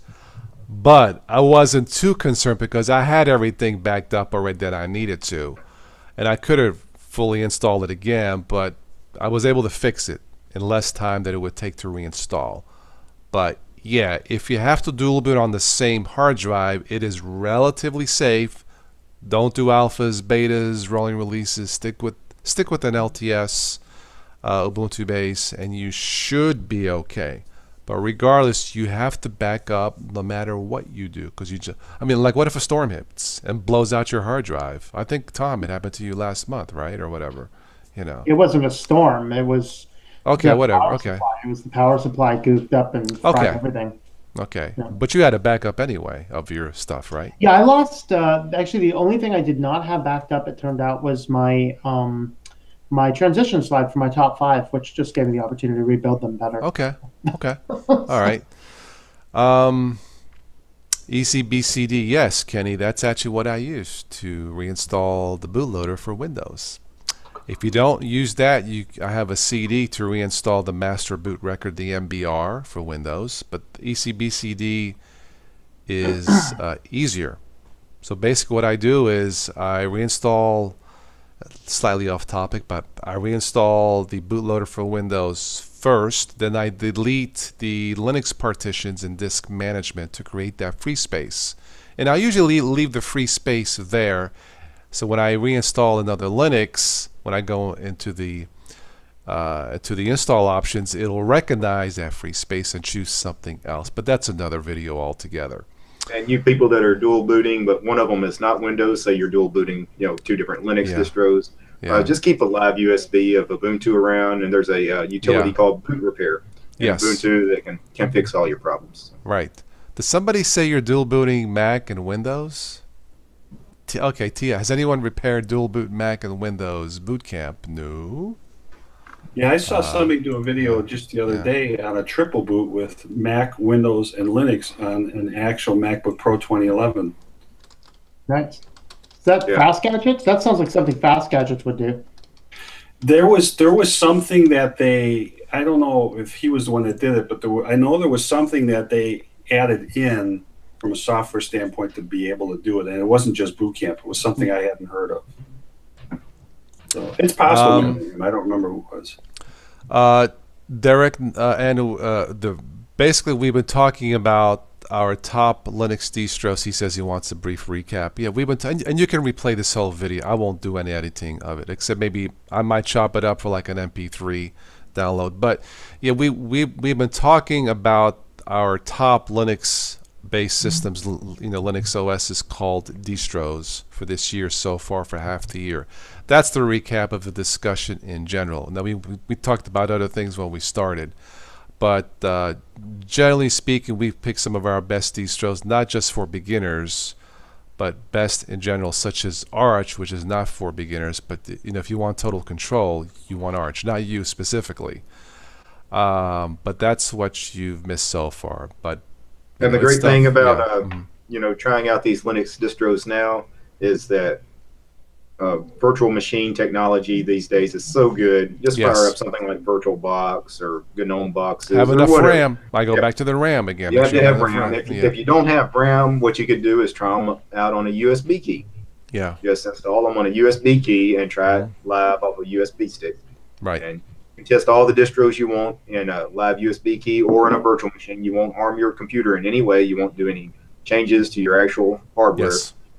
That's how I normally do it on a USB key. Now, the last ones I did with Linux Mint, I actually did an install in a VirtualBox just to see if anything changed on the install. Not really. It's how it's always been, probably for the last 10 years. Yeah, the Ubiquity installer. This one. Yeah, I think that's what it's called. It really, it's still just as friendly as it was. I was more curious. Yeah, you click OK 3 times, and in 10 minutes you're done. Yeah, so that's a great installer. Yeah. Yes, absolutely. All right, have we missed any distros? We've been talking a lot here, different stuff, but well, somebody mentioned earlier Solus, and I just said Solus is a nice distro, but it's still a work in progress. Yeah, I mean, I have Solus on my laptop back here. Solus is not really for beginners. I wouldn't put it, because it is kind of a rolling release, but at the same time, I wouldn't put it. It's not a great option for power users either, because the repos are so small. You would be better off on an Arch-based distro than something like Solus right now, because you're going to have problems finding some of the stuff you need. Right. But it's a very pretty distro, Solus Budgie. And if all you need is out of the box and you're not looking for anything extra. I think I tested it. I thought it was nice. I think it was mentioned. It's a great distro. Yeah, it's. If the repos were a little bigger, I'd probably run it on my main machine. Okay. Yeah, that's the issue that I had also. Yeah, it was still fairly new in terms of what you can get out of the repos. Yeah. Derek, do you want to say anything about Fedora? That just popped into my head. But me personally, no. Yeah. Okay. No. I just thought I would. Fedora is an okay distro, and it's not bad for new users. I mean, Tom mentioned Debian. I wouldn't really recommend Debian for new users, but if we're going to put Debian in that same category, Fedora. In general. Fedora is the same way. Yeah, you're going to have problems getting some non-free stuff out of the box, but you enable the non-free repos, and you're good. Okay. So, yeah. I think we've tested Ubuntu Budgie. I thought it was okay. It's not on my list, but I thought it was okay. I think Ping iOS is back, right? Yeah, but I haven't checked that out. Yeah, but it disappeared for like years. Yeah. All of a sudden. Let's see. We mentioned the Linux Lite. I would say that should be on somebody's top 10 list. Did we miss anything? Peppermint. I think we mentioned that. Yeah, Peppermint's fine. Yeah. I'm trying to think, what else have I installed? Let's have a chat about Solus too. Mundatazo, my apologies if I don't say that right, looks at Solus. And, Solus had a big advantage in they didn't have a lot of kind of abandoned stuff in the repos that you might find in Ubuntu. The downside is sometimes you have a hard time finding software, but then the upside is they end up adding Snap compatibility out of the box. So that was good. So that brought you back up to the software that you need, but they had an issue with encrypting drives and running off a USB key for things. So. I'm looking at the chat. We have somebody new, I think, Mundotazzo. That's like Italian. And I think I know what that means, but he says Solus repos are better than Ubuntu? Really? Not even close. I disagree. Not even close. Think they don't have a lot of junk software that may not work as well anymore. Yeah, I don't think so. You will find that in Ubuntu. Now he does mention mention Solus supports Flatpak and Snaps, but so does every distro that has systemd. So that's a kind of a moot point. But the main repos, Solus repos have a lot less software in them than Ubuntu's. Mundo Thoughts, if you are new, welcome. I think you are, and we would like to welcome everybody new here. And Mundo Thoughts, I believe it's your Spanglish. Okay. Well, Mundo in Italian, it's world. Dazzo is like cup, like World Cup. But I guess it could be Spanish too. Okay, fair enough. Welcome. Spanglish. Yeah, Spanglish. Welcome. I do my little Spanish. Hey man, you talking to me, man? This is Mundo Dazzo, man. We use Linux here, okay? No, but don't scare him away now. I know. And in Italian, hey, I want to use a Ubuntu. You see, I like a Ubuntu. No, but I like See, the B, and it's better Italian. It's the B. And Mundo Tazo is asking for what sort of stuff. He's probably asking what stuff is Solus missing. Not like the main stuff, the stuff you probably use every day in something like GNOME or KDE or Budgie.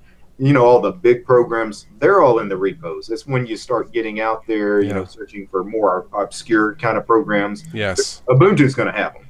Arch is going to have them. Mm-hmm. Solus is not going to have them. So. Yeah, Mundo, in Italian, it's Mondo, M-O-N-D-O, so it's very close, but you are correct. Sometimes I get my Spanish and Italian screwed up, but yes, Mundo, it's world in Spanish. The closest I get to Italian is the pizza I made today. They make the pizza. Mundo, is that Long Island Italian?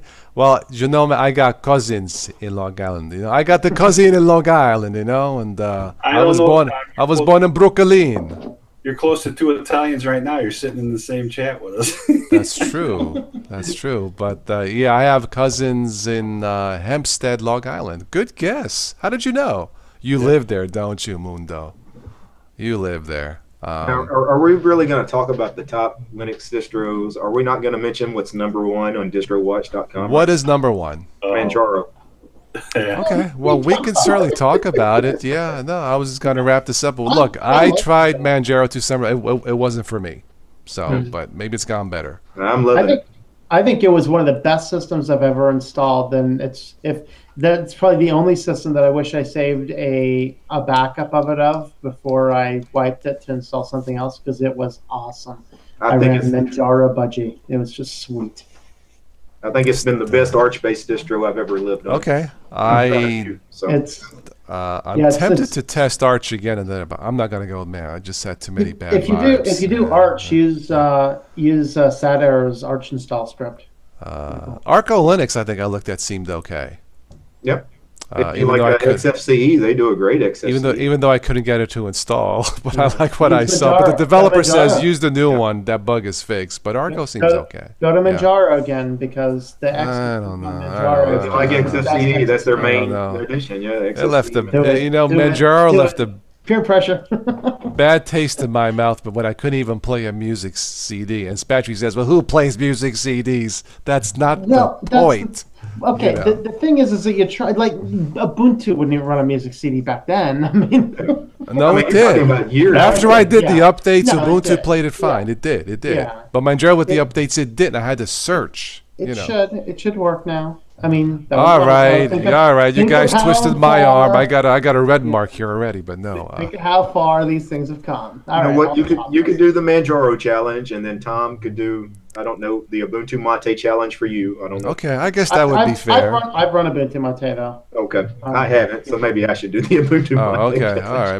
Maybe I'll take it. Give me a distro. Which Manjaro flavor is the most stable? XFCE is the main. XFCE because. And they themed that is the best themed XFCE I've ever seen out of the box. Eris says Manjaro's not Arch. I believe it's based on Arch, isn't it? It is, yeah. It's not pure Arch, if that's what you mean. Yeah. No. I think what he's talking about is the repos. They hold stuff back for a couple of weeks. Yeah. So it's not exactly in line with the way Arch rolls. Yeah. They do that for stability reasons. Now, you could enable their unstable branch, and that actually gets you back in sync with Arch. But I wouldn't do that, Toss. You need to stay on stable. Look. When I tried, I think I mentioned this joke before. I enabled the AUR, and you know that pop-up that comes up. Yeah. Warning: this can be dangerous. Now, can you imagine a newbie seeing that and going, "Oh my God, honey, maybe we should." So I cracked the joke. When I did a follow-up report on Manjaro, and I mentioned that the AUR came with the warning, but I came prepared in case it's dangerous, and I grabbed my fire extinguisher. I put it like this in case it blows up on me. It's batteries like you do not need a fire extinguisher to use Manjaro. But anyway, I may give it another shot. In a virtual box, I will. Yes, I will. And if it still can't play CDs, forget about it. No, but Ubuntu is not Debian. Well, it's based off of Debian. It's not pure Debian. I think he's going back. Yeah, Manjaro's not us. Well, yeah, Ubuntu's not Debian. Guess what? Mint's not Ubuntu. I mean, we can keep playing that. Yeah, that's true. Yeah. I mean, for pure flavors. But honestly, though, when you get down to it, Mint is Ubuntu because it would register itself as any Ubuntu distro. That is true. Any software looking is this Ubuntu, it will flag yes. Mm-hmm. Are they still using like the Ubuntu binaries, or they got their own? Are they packaging their own stuff, Mint? They have. Yeah, I'll pull this up in a second. But yeah, you'll have some Ubuntu stuff, and then there's the Mint repositories as well. Okay. Retrainer. You see an IBM T60 on eBay for $229. What are the specs? I have a T60. I think. How much? I mean, what are the specs? Retrainer. What are the? Yeah, that's what's important. With Linux Mint pre-installed. Okay. Yeah. What are the specs on it? RAM, speed, and all that. And I'll let you know because I think I have that one. Well, they could just do what you suggest to us. Go ahead and get you an old ThinkPad. I mean, you can find used ThinkPads, refurbished ThinkPads for $200. I mean, for $2 you can get a machine that's going to run great. Retrainer, I tell you what, if it's clean and look at the fine print, they may say shows cracks or signs of this. If it's clean and if it has 4 gigs of RAM, I would say, but you know what? Check Amazon because they may have a easier return policy. Yeah. You may trust Amazon. I do. I mean, eBay is okay if you're not sure, go on Amazon because they got them too. But if it look that price, if it has 4 gigs of RAM and it's clean, yes, I would say buy it. And buying machines off of eBay, if it's a laptop you're looking at buying, and they only show you pictures of the machine closed, not open. Yeah, I can tell you the screen's probably really bad. I mean, you need to look. Some of them they'll full disclosure everything, but if it has 4 gigs of RAM, I would say it's fine. Chances are the battery's probably going to be shot if it's the original battery, but that's okay. Make sure it comes with the original charger. Got 3 gigs. I'm looking at it right now. It's 3 gigs of RAM. Yeah, 2.16 dual core. That's a little high. Run it, but it might not. I would give her. If you're allowed to make an offer, make it like 180. I would go less than $200 if it was me. Yeah, if you're paying for shipping, and if you got to pay for shipping, because then you'll $180, $200. That's it. Because then you should have you'll have to order. It's probably 2 gig and 1 gig chip. You'll have to order. You really should get 4 gigs in there, but. Yeah, if you get it below $200, yes, but check Amazon because they're on there. So Okay. Somebody mentioned is it easy to burn video DVDs? I haven't done it in a while. I don't know. I know nothing about Windows, but people are asking about K3V. Yeah, that burns CDs, DVDs. Somebody asked about Blu-ray. Yes, so K3V is great. Okay. Looking at, I don't mean to interrupt, but the one I'm looking at the same one, which I believe I am. Yeah. It's a dual boot. It's got Windows 7 loaded up on it, and well, he just posted it. It's a 2.16 gigahertz dual core. Sounds about right. Battery sucks. Less than $200 if it was me. But check Amazon also. Look for 4 gigs. That's the sweet spot, I think, for Linux and Windows too, for that matter. Derek, to answer your question, Linux Mint has the base, which is Ubuntu, and then it has the Mint packages. So by default, there's 2 mirrors in software sources for Mint. Yeah. A DVD author comes to mind for burning DVDs. I remember years ago doing that. I was transcoding some of my kids' videos onto disc. Depending on your machine, it can take a few hours, especially if I'm adding titles and all and all that stuff. Is there any good free and open source DVD burners that work on both Windows and Linux? Like burners. Like Brasero. There are. I can't think of it off the top of my head, but there are. I'm trying to think of that one.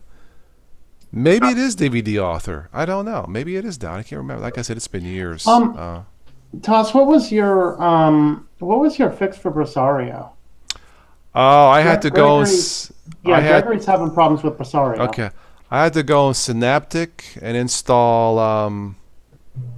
Hang on, I did a video on it. Let me go into Synaptic and see if I can find it. I had to install I thought, something. didn't you uninstall it and then? No, uninstalling or reinstalling it, that didn't work. I had to go and install something specific. But hang on, give me a second. I'm sorry, I don't remember off the top of my head. Let me see if it pops up here. Give me a second. I had to install. Oh, I think I had to install the package Brasero-CDR kit. That was not installed, or maybe it was corrupted or something. But when you install Brasero and its dependencies, you have to have Brasero-CDR kit, and you should be okay. And that was not installed for me, or it was corrupted, one or the other, and that fixed it. Okay, so try that. I think that was it. So. Can I make a quick comment too? Yeah, go ahead. Yeah, type, but it's too much to type. Retainer was asking. He mentioned about maybe spending $300 on Amazon and installing an SSD. This laptop here I bought a few months ago from Best Buy on sale. It was a $400 laptop. Got it for $329 with shipping. It was $348. I took out the DVD drive, bought a tray in there, put an SSD and a 120 gig SSD in there, and I triple boot this. I actually have Peppermint and Linux Lite on here, and I left the Windows 10 on the 1 terabyte drive with 8 gigs of RAM, and it is a touch screen as well too. So if you look hard enough, you'll be able to find a deal like this. If you're going to spend $300, buy something brand new, spend a few dollars more, and then just do what I think he was looking more like 200 or less. That's why I said for that range, ThinkPads are like Lexus. They just keep on going. They're workhorses. Yeah, if you're spending $300, you can go buy new. I mean, you can. Find if you're gonna go $300, then look for something. That, if you're gonna go $200, go with the ThinkPads. In my tests, I paid $329 for this Toshiba satellite behind me about 4 years ago. And it still works. There's no reason to spend $300 on a used machine. I think he said $229 or something. So you're right there. Yeah, he just made a comment talking. Oh, now I see it. Yeah.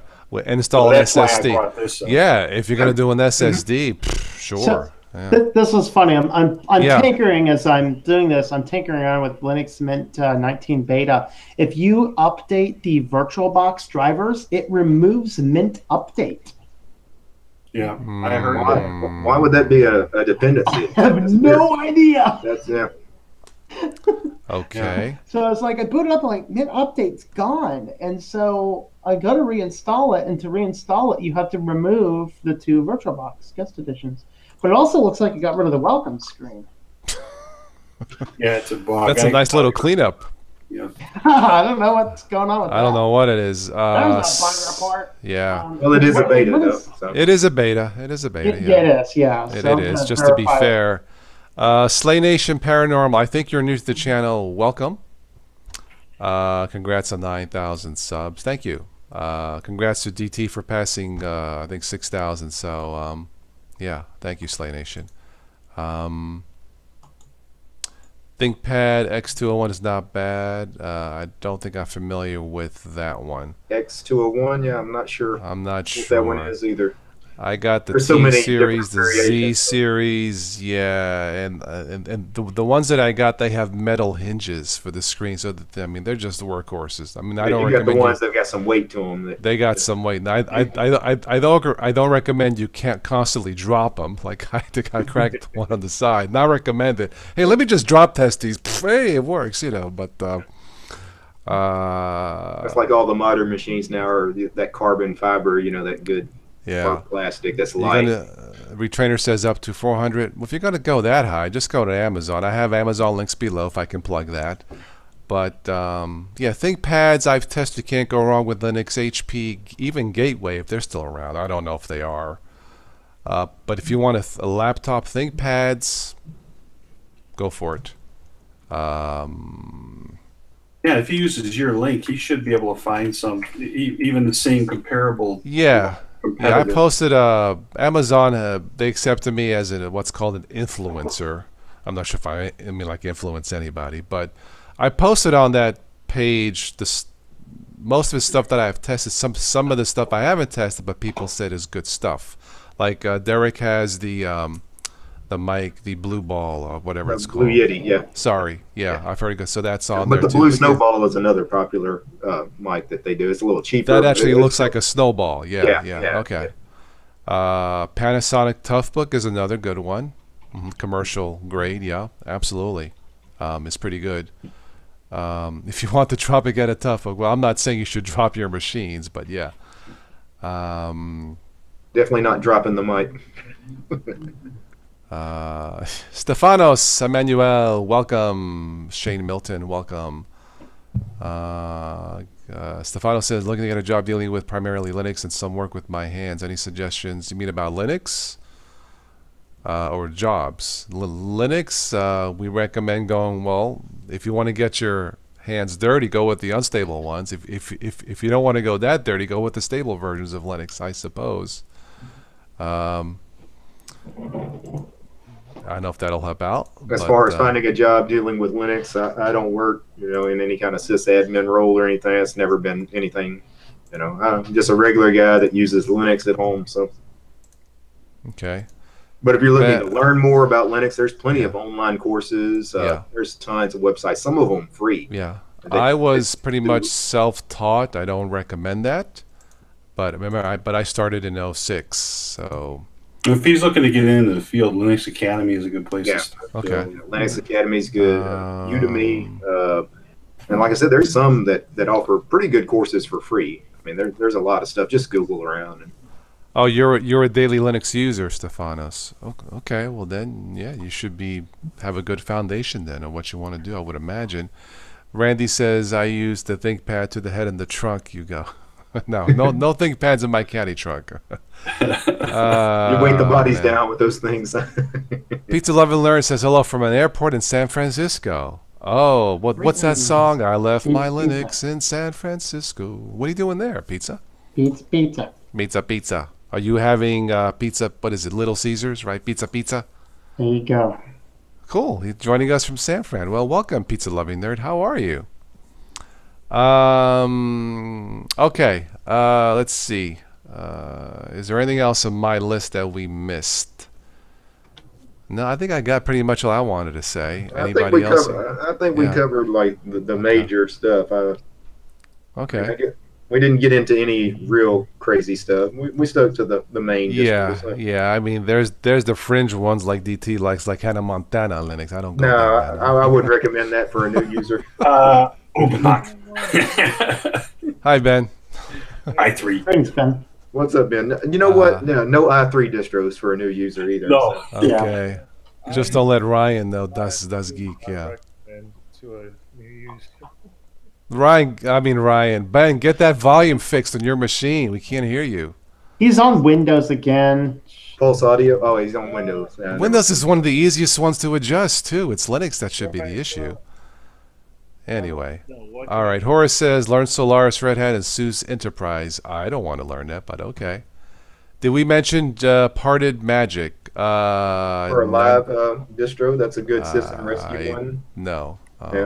We want to talk about system rescue CDs. There's a good Gentoo-based one called System Rescue CD. You just put it on a live stick, and you got a good system rescue stick. Yeah. At all times. Yeah. Okay, how do I sound now? Slightly better. The other night we couldn't hear him at all. Yeah, slightly better. How's that? There's a setting where that you need to click the AGC gain. If you don't see, you click. Yeah, it's if you click that, then it'll boost it just like that. I'm trying to find it, Toss. Gregory Locke, Power ISO. Is that for Linux? Power? I think that's Windows. Yeah, that's a Windows program. I'm pretty yeah. sure. Yeah. Pizza Loving Lord was in Mexico without Wi-Fi. Oh my God! How did you manage without Wi-Fi for a week? I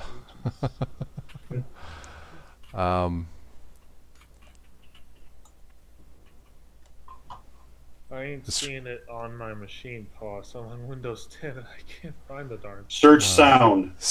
Yeah. No sound, and then yeah. I'm just going to the comments real quick. I think we got. I hope we didn't miss anybody.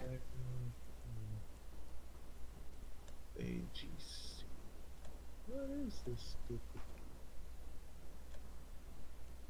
Okay. Well, I'm in settings, but I don't. Just do a Google search. Where is HEC? I mean, if worse comes to worse, I mean, I could go through a long explanation. Just use Google search. I told you how to fix it. Yeah. Log out and come back in your Linux, and you'll be fine.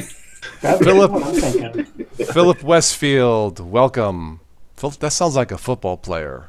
Philip Westfield. Oh yeah, he's either on MX17 or he wants us to mention it again. Which okay, MX is Philip, great. welcome. If you are new to the stream, what's up, man? Welcome. Yeah, MX17 was mentioned. We mentioned MX17, Peppermint, a couple of Ubuntu's, Arch. Yeah, I think we mentioned Mint, Debian, Peppermint, Debian. Yeah. I may train Manjaro again since my friends twisted my arm. I got these burn marks right now. I'm just kidding, but Toss even put out a shout for OpenSUSE. Sure. Yeah. And Netrunner, I also like for Netrunner, KDE-based Netrunner. Pizza Loving flying back to Seattle. All right, Microsoft country, very good. Yeah, Antics we mentioned earlier. Somebody Antics, in the chat asked about that. Yeah, Antics. Trying to think what else. Yeah, I got said Linux Studio, and then we also talked about, well, we talked about Mate a lot, but was Linux Lite as well too. Mate Linux Lite, yeah. Yep. And that's probably 10 right there. Not all for newbies. You can't put Arch in there or Debian, but I think most of them are for newbies. At least half of those. So, I mean, that's how Linux has gotten so much better, really, in the last 5 years. Not just since when I started back in 06. Back then I wouldn't even think of replacing Windows, but now I am kind of. I'm not quite there yet. Well, even back in 06, I mean, in 06, I guess you could say Ubuntu was for newbies, but it wasn't like it is now. No. I mean, the install was easy, but stuff still wasn't working when you installed Ubuntu. Linux Mint changed everything because it worked out of the box. Back in 08, 09-ish, that's when I started to see the potential. It changed everything, at least for me. And then Zorn made it even better, it seemed, kind of. Hi, Heather. Bunsen Labs, I do not. Bunsen Labs, yeah, Bunsen. great distro. Yeah. Okay. What i3 or OpenBox? Which one's that? Bunsen Labs is OpenBox. It's OpenBox on Debian stable. Yeah. So if you're wanting something that's very stable, I mean, Debian stable is stable. OpenBox is stable. There's no development really on it. It just works. Okay. All right. Yes, we mentioned Ubuntu. I think for me, that was the learning curve in OpenBox. I don't have time to sit there and figure that out. What you do is you just do like everybody else. You go to GitHub, pull down somebody else's config files, and pretend like you wrote it yourself. Hey, there you go. Okay. That's what I do. Except I shouldn't be looking for those at GitHub anymore, right? Now, go to GitLab now. Yeah. Of course, the big news today, the sale is official. Yeah. Oh, it is? Yes. I'm glad I never well, I'll sleep better tonight. Yeah, a few hours ago, it was official. They're going to announce it tomorrow. So. Okay. Oh, boy. Yeah, I've deleted my account, actually. When I saw me check my phone a minute ago. $5 billion was the price tag, Derek. You were looking for it earlier. $5 billion is what I saw. Wow. I am on Diaspora, by the way. For Microsoft killing the open source. And that, I mean, I think Brian Leduc was completely right. They are embracing, they're extending, and they're extinguishing. That's exactly what they're doing. Well, he would know. He worked at Microsoft. So I don't know. I mean, I spoke to Uncle Guido in Sicily. He said, "Don't worry about it." So I don't know what that means, but no, just kidding. But yeah, I moved all my repos yesterday, and I deleted my account this morning. So okay, I'm done with GitHub. Scott Langgood, welcome. Bearwolf, Ubuntu Mate. Yes, we mentioned any of those specifically, but let me ask you a question. Now, there's the different types of formats because there is a source that is, I think it's called GOGS, GOGS, and basically it's a self-hosted type system. Only supports one of the protocols that you find, And like I said, I don't use any of these, so I don't. Yeah, I don't self-host, so I've never hosted my own Git repo. Yeah, I generally do self-host stuff when I can, so that's why I'm looking into it. I always just use the free stuff, and I do public. I never do any kind of private repos. So let me just. Yeah. So. How do you pronounce? Is it QE Fiend, or how do you pronounce that? Fiend, yeah, he's a regular in the chat. Yeah, I've seen him in here. I just have never called him. Yeah, he said he won't say Microsoft buying GitHub is a bad thing. I'll say it can't be a good thing, though. To me, Microsoft buying anything open source is not a good thing as far as I'm concerned, because they, like Tom just said, they look to swallow up and squash. Well, they're not really buying anything open source. They're buying GitHub. It's not an open source project. It's a closed source site. I mean, but they host a lot of open source projects on the site. Yeah. And people are wondering, what does that mean for those projects? I imagine a lot of them are going to leave. So.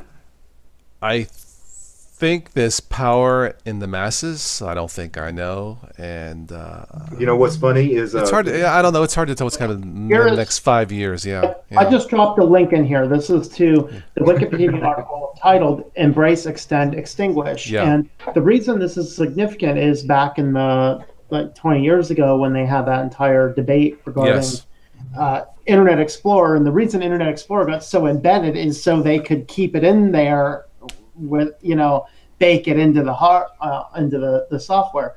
But they actually, United States Department of Justice, while they were doing their discovery phase of this lawsuit, they found the exact phrase in Microsoft documentation describing, quote, their strategy for entering product categories involving widely used in the standards, extending those standards with proprietary capabilities, and then using those differences to disadvantage its competitors. Okay. And that is exactly why I hear people talking about, like LibreOffice isn't compatible with Microsoft Office. Incorrect. It is Microsoft Office is the problem. LibreOffice works perfectly fine. The problem is that Microsoft keeps breaking open source documents. Right. They need to be compatible with the open documents, not the other way around. LibreOffice doesn't need to adjust to what Microsoft Office is doing. Yeah. Okay. Yeah, and there's another, is it Free Open Office it's called, that is, matter of fact, I think Rob did one recently, a video not that long ago on it too, an older version of it, and I saw that pop up again too. Now that's an open one that it's for purchase, but they say it's even more compatible with Microsoft than LibreOffice. But to me, why pay for something if you've got something completely free that works just as well if you know what to do with it? The compatibility issues with LibreOffice boil down to just a few things. Number one is the fonts. Right. And because the fonts you find on a default Linux system are different than the fonts you find on a Microsoft system, which you can adjust by installing the MS Core fonts. No. And so if you do that, now, of course, that doesn't get the newest fonts. The old ones, you can clearly legally install. The new ones, it's a little shakier, but for the most part, people agree you can install them. So it's your fonts. And then you need to make sure if you're sending documents to somebody using Word exclusively, you're using fonts that are going to be found on their system. The second thing you need to do is you need to save it as a docx file, not an ODT file. Not that Microsoft can't open it, it's that it flashes a scary warning that scares users away from it.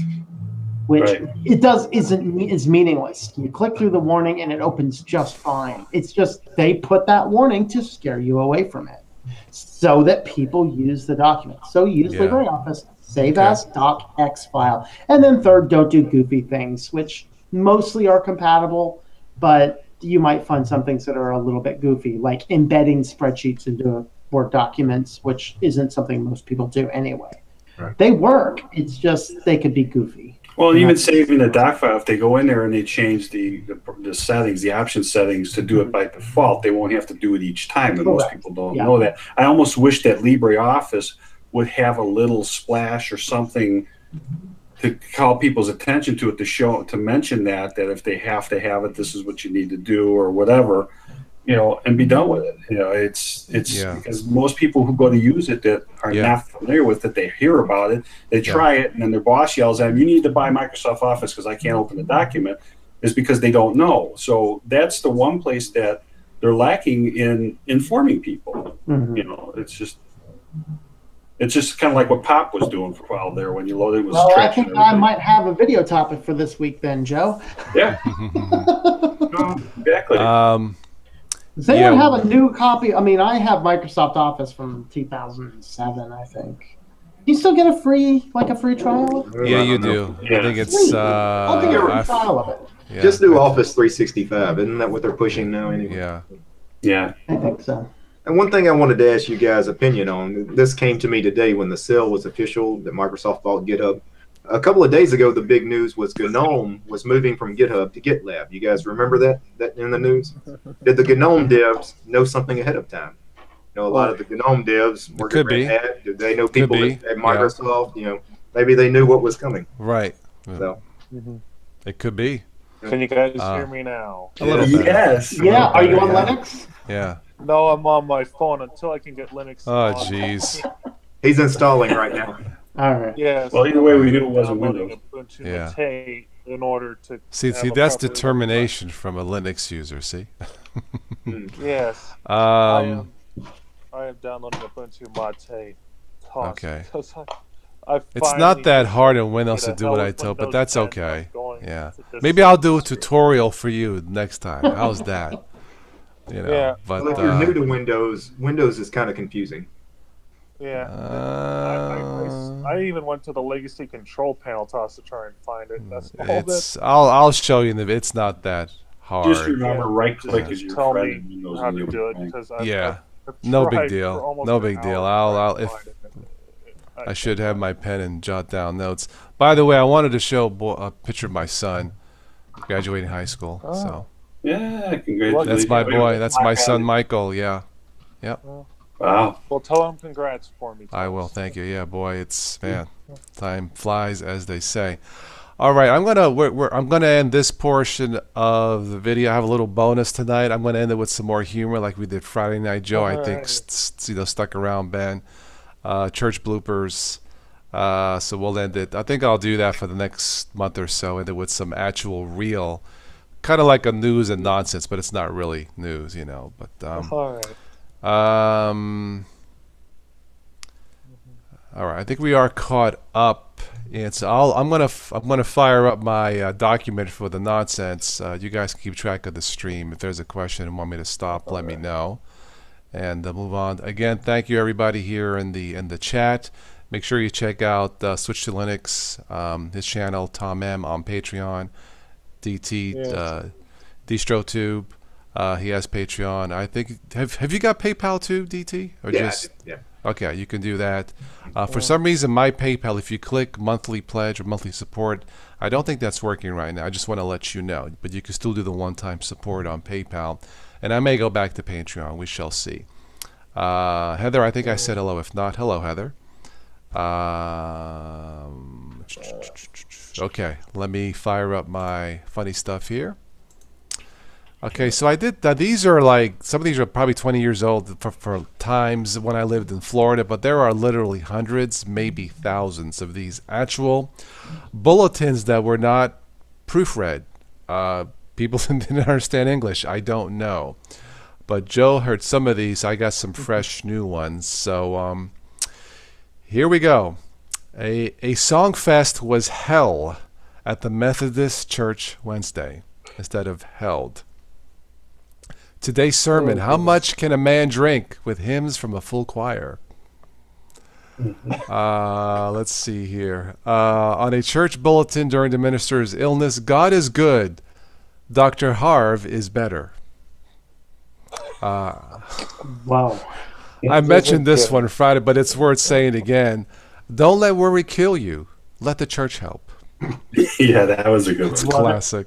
That was a good one. This afternoon, there will be a meeting in the south and north ends of the church. Children will be baptized at both ends. Oh, no. Oh. Actual bloopers. Let's see here. Tuesday at 4 p.m., there will be an ice cream social. I think it's clean. All ladies giving milk will please come early. These are actual. That's borderline. Tom, are we okay? You're the Christian guy. Are we okay so far? Oh, we're fine. Okay, all right, okay. Breastfeeding is a big issue in the church these days. Oh, okay, it is a natural. Okay, I guess that's all. I just don't want to get demonetized. But okay, Wednesday the ladies liturgy group will meet.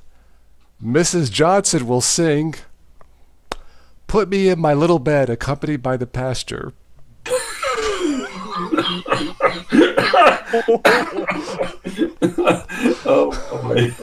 I'm so glad Thursday. I'm not at church right now.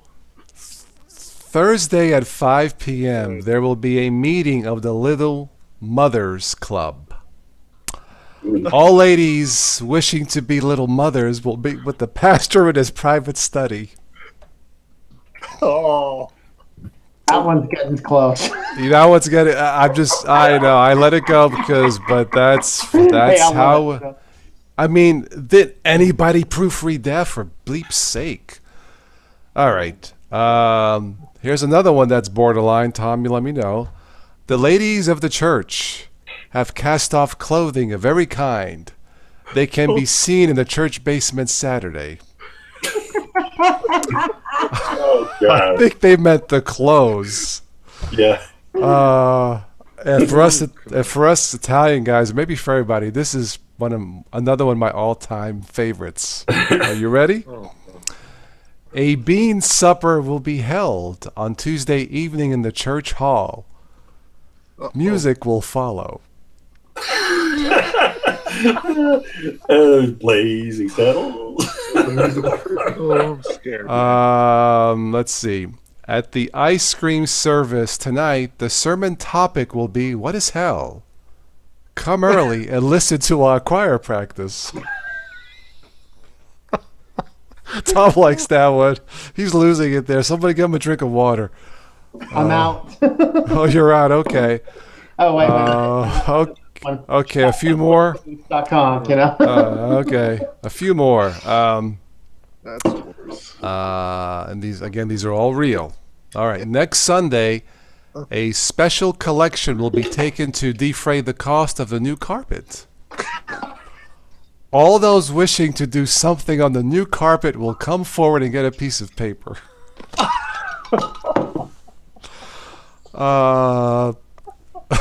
This one is really... All right. Weight Watchers will meet at 7 p.m. at the First Presbyterian Church. Please use large double door at the side entrance.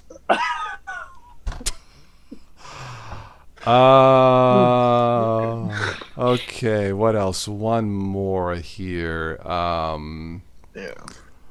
8 new choir robes are currently needed due to the addition of several new members and to the deterioration of some older ones. Oh, my. Let's see here. Oh, this is terrible. Okay, last one. Ladies Bible study will be held Thursday morning at 10. All ladies are invited to lunch in the fellowship hall after the BS is done.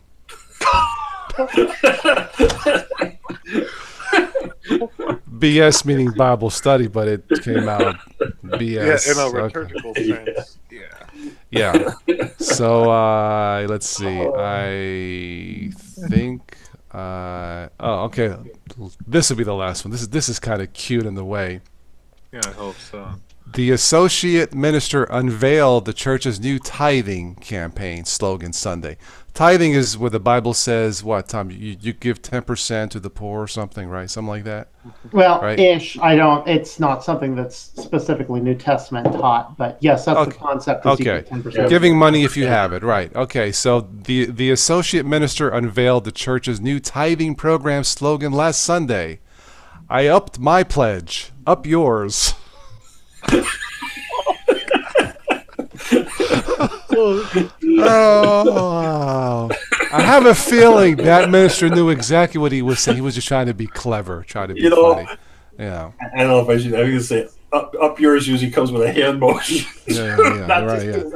And it just says.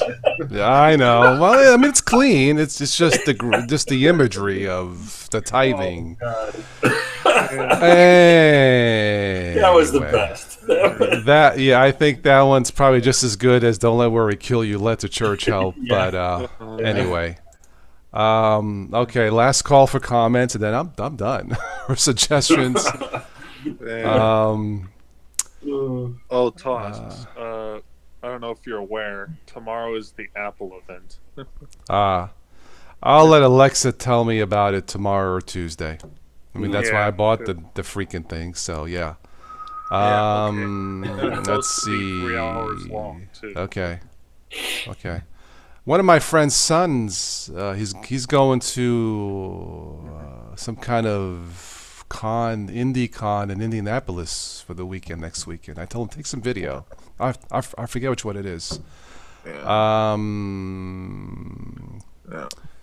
Let's see here.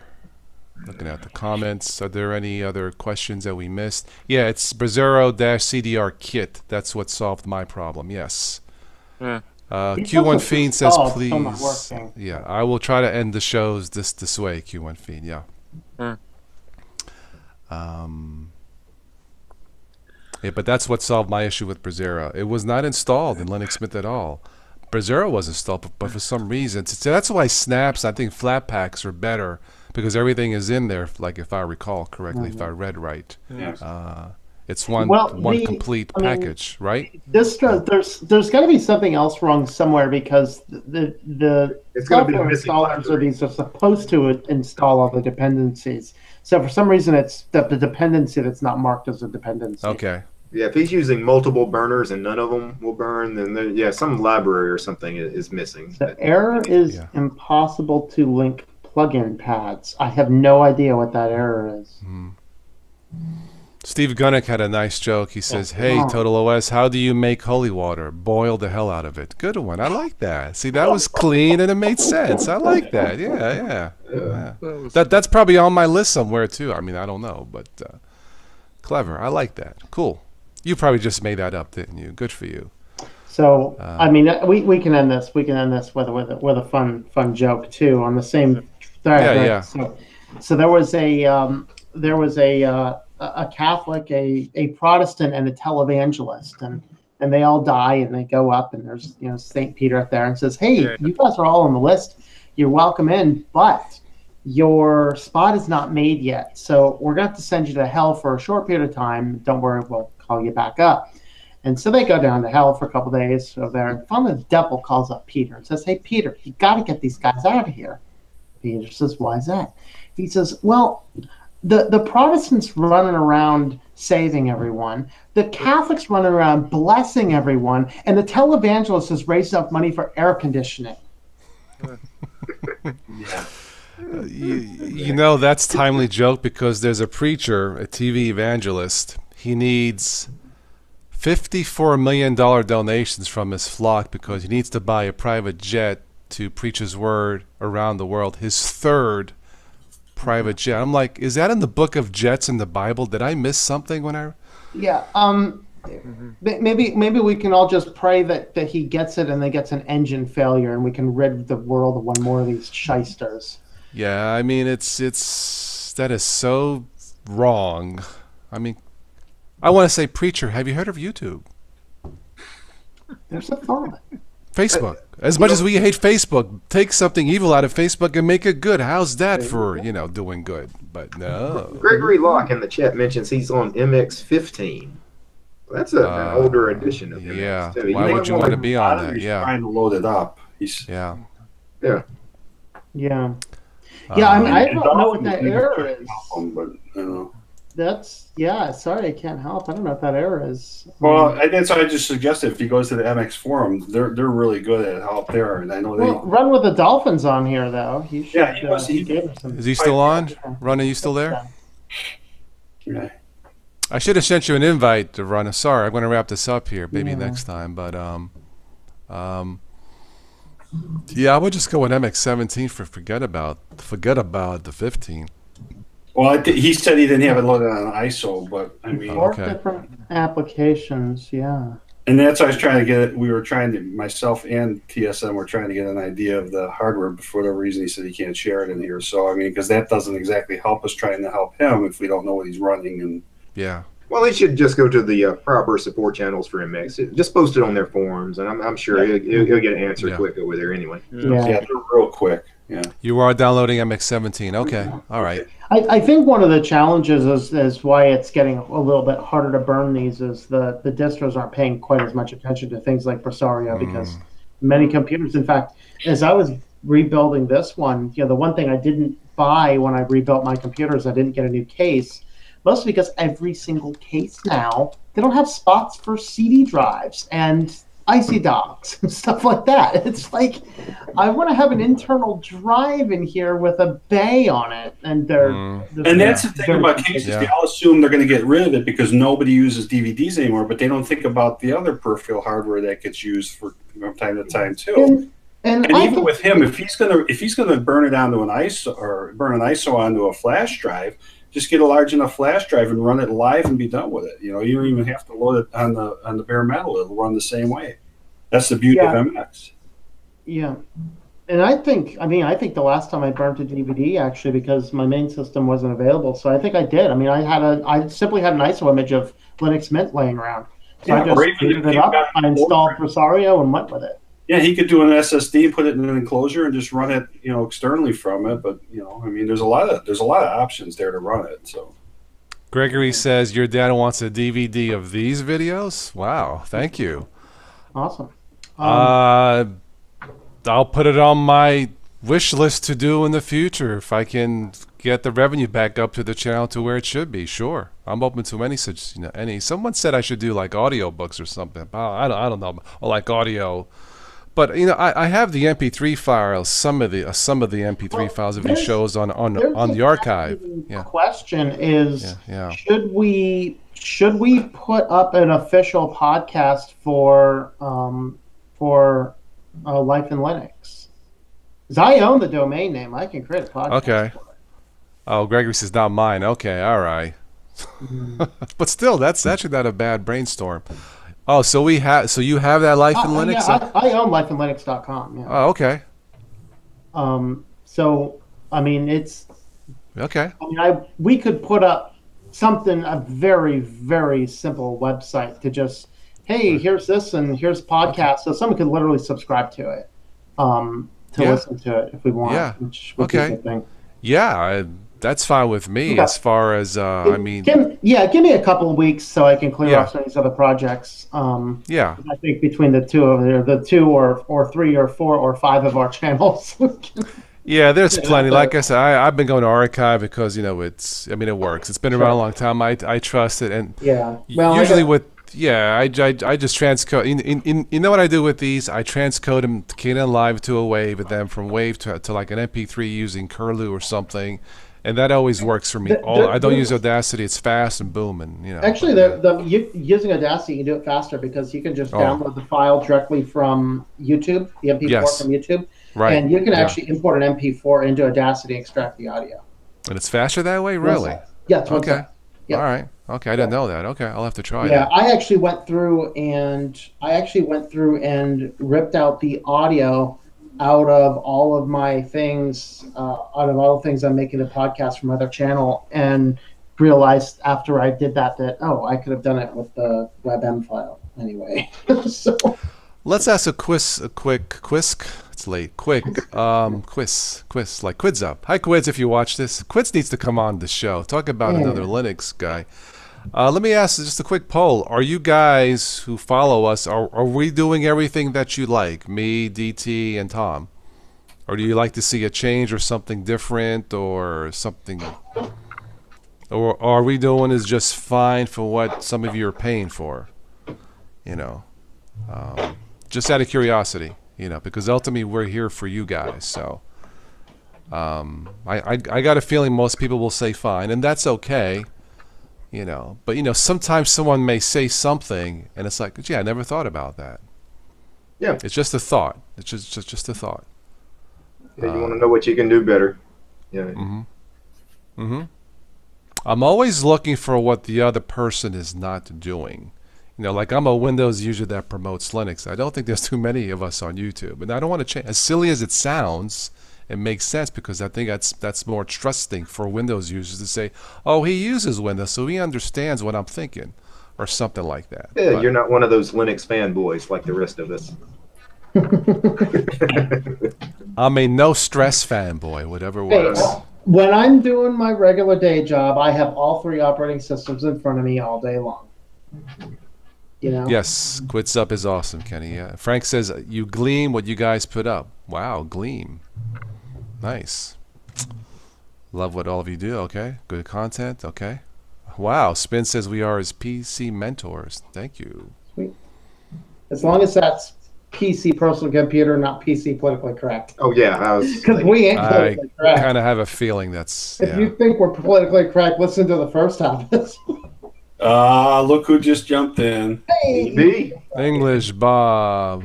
You want me to get a freaking shave? You know you're right. I just didn't feel like it.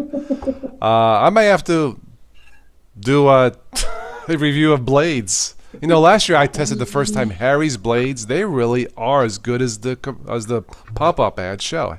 Check out Harry's blades. They're made in Germany. You know, you really appreciate a good razor when you start shaving your head because you can't use like a single blade Bic to shave your head. You really got to go Gillette Fusion, Schick Quattro. You know, yes, I mean Gillette's good. It's good. It's fine. A little pricey, but now even Walmart sells Harry's blades. I saw it there. So you know. I picked up from Ollie's a Kingston electric razor. Okay. And I picked up the thing like 3 weeks ago, and I've used it almost every day, and I've never had to charge it yet. I'm like, what is the battery in this thing? Yeah, really. I use Braun, and it'll last a long time. Braun Rays, I think that's German too. Kenny says, get Joe Collins to join the stream. Joe, I think that's his real name. You are welcome anytime. I want to get Brian Lunduk on. Somebody last year said I would kill to have Toss and Brian just duke it out. Oh, I would love it too. I'll reach out to some people. I might be able to reach out to Brian. Yeah, go for it. I've had a couple little communications with Quits Up as well. Yeah. I've spoken to him once before on security. It was last year, I think. But yeah, if you get a hold of Joe and or Brian, and I would have no problem for Brian if we did it, putting like this on his Patreon exclusively. That's fine with me, you know, because I'm going to record it myself too. So. Well, I was hugely disappointed a couple weeks ago because I was able to kind of coax Alan because it happened to be the holiday weekend. He surprised me, Alan Pope, to come in on Biddle. I hurt my back and couldn't be there. So I would have really loved to talk to Alan, that was a good chat I did with him. I think it was April, Sunday morning. Yeah, very upfront on why they went to the Gnome. That it made sense. After I listened to it, it made sense. Matthew Moore, I think Matthew's still around. He does. I think he's still doing Linux. I think he dropped off Linux for a while. I can't remember. But yeah, if we get Brian and Joe Collins, I think they do exclusively Linux now, as far as I know. I think. Yeah, I think Joe Collins is exclusive Linux. Do you want to try and reach out to Joe? I don't have any connections to him. I could just send him email through his YouTube. I don't think he has a paywall, but we could try that. Peter Kotrika, I hope I said that right, Peter. Welcome, by the way, to the stream. He says, do not invite Brian. He will lock your videos somehow under his deal on Patreon, please. Well, we would have an understanding, Peter, that he would be free to do what he wants, and we would be free for me and Switch to do what we want. And as long as he agrees. Brian wouldn't lock it up. I mean, if you guys wanted to put it on YouTube, he'd let you. He probably wouldn't. But if you wanted to, that's fine, as long as I could do what I wanted and Tom could do what he wanted. I don't have a problem with that. Because it's all about freedom anyway. But probably he would not, you know. But that's up to... Yeah, Peter was nice enough to be on my stream earlier, and yeah. I gave a shout out when you joined the stream earlier, Toss. You know, you made some comments. I told him to join us here, so he hopped over here too. So he's been looking at our streams for a long time now. Cool. He's been on both of them. Good. Well, welcome. Yeah, look. This is the new Linux A team. I mean, I don't know what else, because back it was me, Spatry, Infinitely Galactic. Yeah, we started off with 3 of us, and I think IG got married 2 years ago, 3 years ago. He's pops on off and on. He's from Australia, by the way, from Tasmania. Great young man. But this is the new Linux A team. And I even may invite English Bob to be on the Linux A team if he can keep his mouth clean. Yeah, you got to watch that guy. Don't get him talking about Mel. He made a video. I don't know if he took Steve. He took it down, English Bob, about what's all with these different distros and video drivers mishmash. Can't all you guys just pick one? And of course, he used some colorful language that really made me laugh. Adult stuff that I took it to heart. Really, really. I like when he says "really." Yeah. Translation in Italian, like New York. What's your freaking problem, really? You know, but it was funny. Wasn't it a few weeks ago when he was on, and yeah, I don't remember exactly what we're talking about, but he had the hardest time. Was it when he was doing to calculate, and he had that. They said, talk about that a little bit, but try to keep it clean. Watching him try to bite his lip while he was talking. He's a great guy. Well, if you had watched the video where Calculate crapped out on him and basically broke his machine, wow. That was interesting. I calculate he wasn't happy. No, he wasn't. And I can understand. I mean, I had the similar issues with Calculate that he did. Xorg broke on me when I ran it. So. You take calculated risks, that's what happens. Boom. Okay, Spin. Yeah, he says reach Joe on the Easy Linux Facebook page. I might try that because I am still on Facebook, even though Derek had to get you'll off. You'll have to do that. Fine. Yeah, the rest of us got off of face page. Joe, are you on FaceFi? Yeah, I'm still on. I actually posted on Facebook. I am. You are. Yeah. What did I post? Oh, some of the church jokes I posted on Facebook, you know. But yeah, Spin raised a good point. Easy Linux is his website. Yeah. That's fine. Like I said, if I have to, sure. Hello, Jonathan Clark. Are you new to the channel? Welcome. And I've seen Jonathan on a lot of my streams. Okay, before. all right. Peter says more like the L team, like Linux team. I like that's A what he team meant. better. Yeah. Instead of, we're not A, B, C. Yeah, I know. Really I mean, we're not that low, are we? Well, L's kind of the middle of the alphabet. So right. I know what you mean, Peter. So. I just like the Linux A team because you got the L in there, Linux A team. Get it? So you're getting to the point where you could almost have a name for every night of the week. Mate and meatballs for Monday, Toss Tuesday, Windows Wednesday, Windows Wednesday. Yeah. Thursday, let's see, Terminal Thursday. Yeah. Fedora Friday. I ain't doing Fedora, no, sorry. Forget about it Friday. Forget about it Friday, yeah. But if I did that, they might say, "What's up with Toss, man? What's he drinking? What's in that pasta? He's tossed his cookies. What's he putting in that sauce?" I'm putting sauce in the sauce, but Tux Thursday. Yeah, Tux Thursday.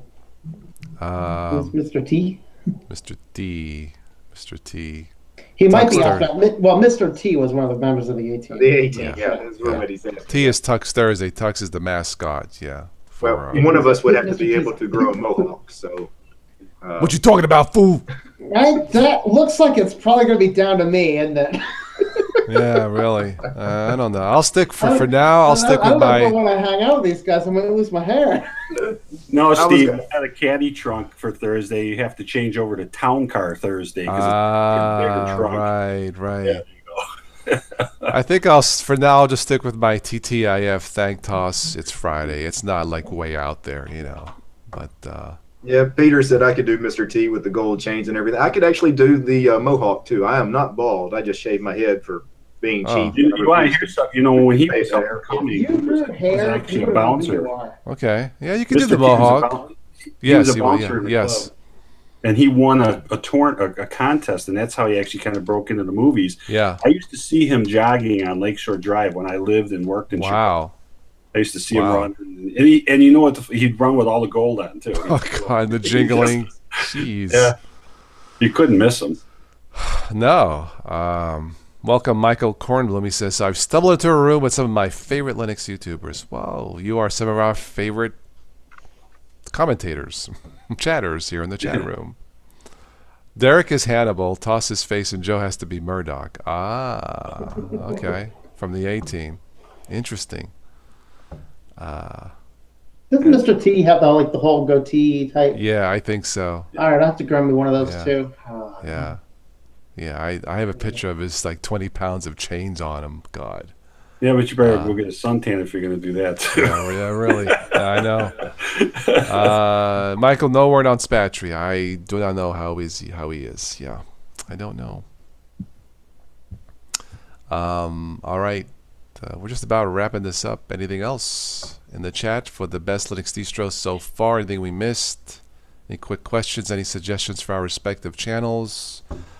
Again, check out DistroTube and Switch to Linux here on YouTube.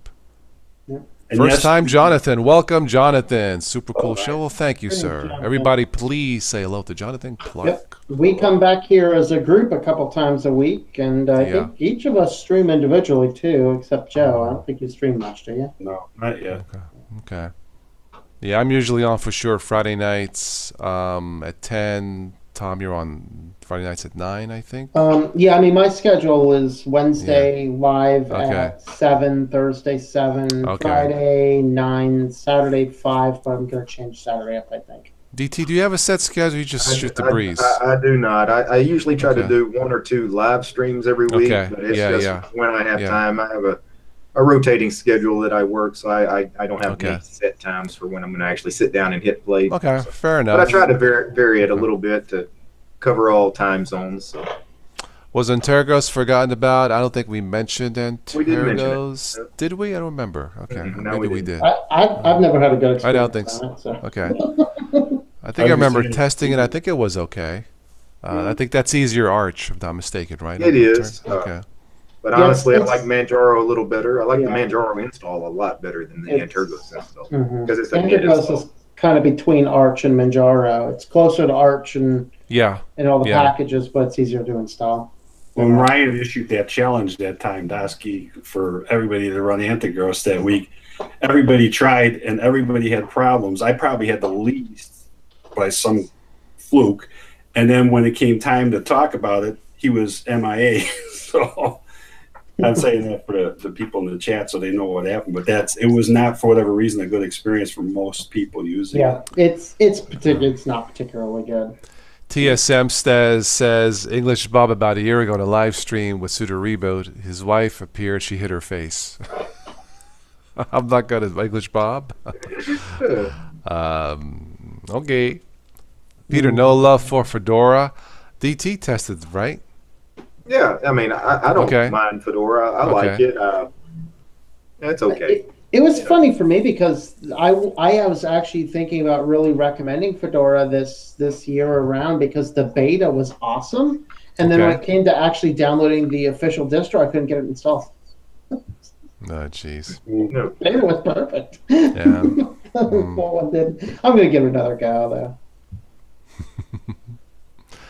though. Of course, Peter was asking about Fedora. He says he's a BSD user, so we didn't give any love to BSDs. So. I run a BSD router. My router is custom built pfSense router.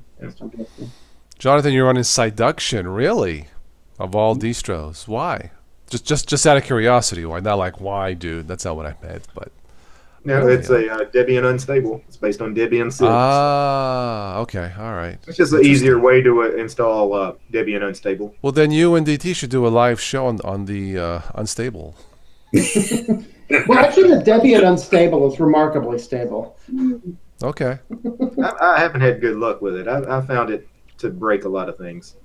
Worse than Arch, even. But DT, you should have now that you have enough videos, what you got, like 5,000 by now or something? Since you've been on a tear? 500? No, I think I'm like 240 or so. Oh, okay. Well, that's a lot for the relatively short time you've been on, right? Yeah. Okay. You should do like the best of, and you should. Number one should be that night when you went live with something unstable and it froze, but you continued. Yeah. That should be your number. You should start number 10. Easy, And you know then what? go That was hard, Debian Unstable too. That was Antics, and I switched the repos to Debian okay. Unstable, and I shouldn't have done that. And tried to stream. Let that be a lesson to you children. Do not Pro play tip: with, don't do Unstable on a live stream.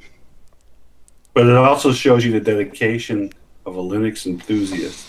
Stay running. I'm not sure if I would have had the guts. Well, maybe not because I wouldn't care. But back then, no.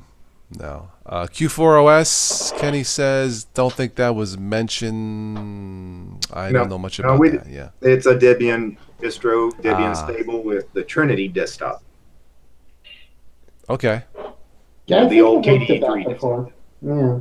Boy, DT is like the library of Linux tonight, man. You know all these, Well, I've reviewed a lot of these, but Q4OS I really like. Trinity is a really light desktop environment, very fast. I think it used like 250 megs of memory.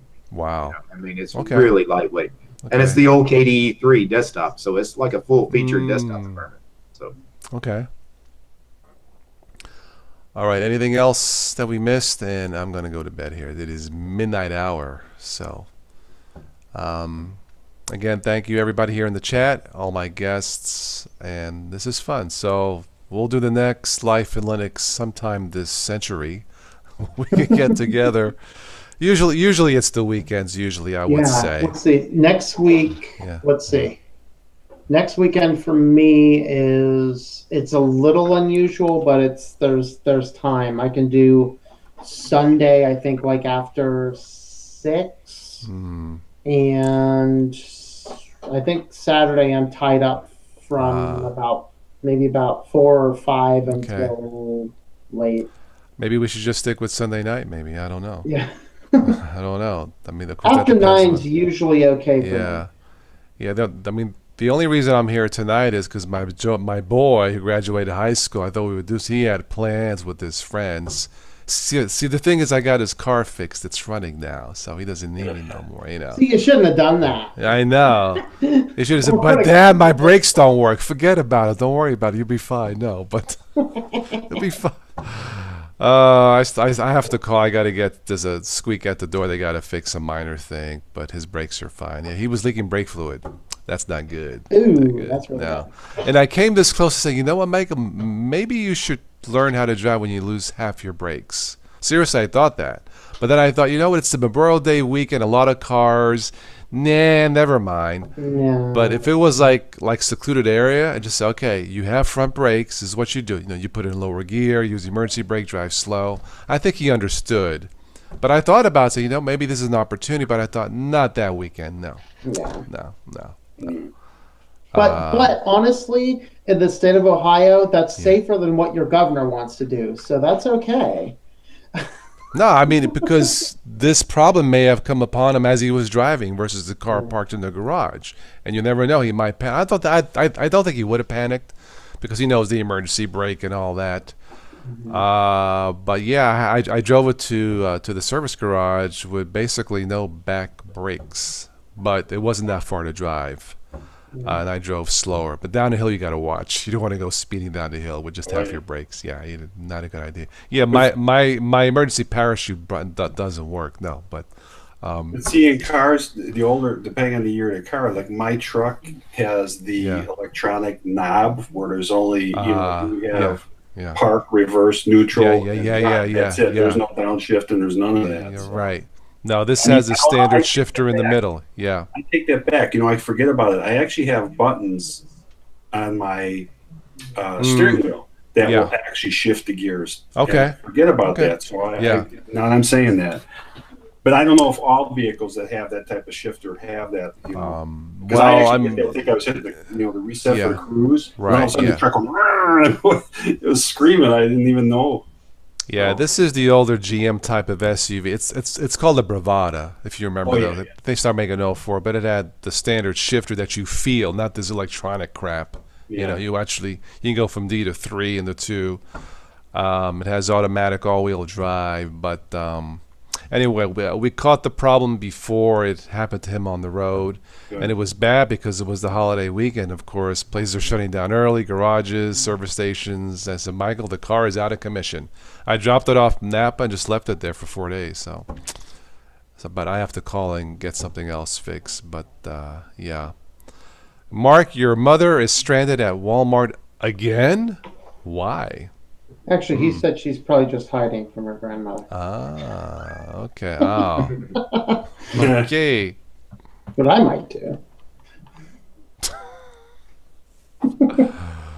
Be nice. Your family. Grandmother can be difficult. Okay. Make sure she doesn't watch this stream. All right. So I think we're done here in the chat. I think we're done. Your first car was a 1960 Mercury. Yeah, points, timing, replaced drums. You were at 18. Nice. And that's when they built real cars back then, too. None of this plastic crap, you know. You sneeze and the bumper falls off or something, you know.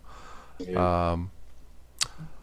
Okay, guys, I am done for this evening. Thank you, everybody here in the live chat, of course. Real quick answer to Spin Viking. Yeah, you go can ahead. do a light distro, something like Peppermint Ubuntu. I actually run a fully operational Ubuntu install on a 16 gigabyte SanDisk USB. Okay. And yes, you can do that. Okay.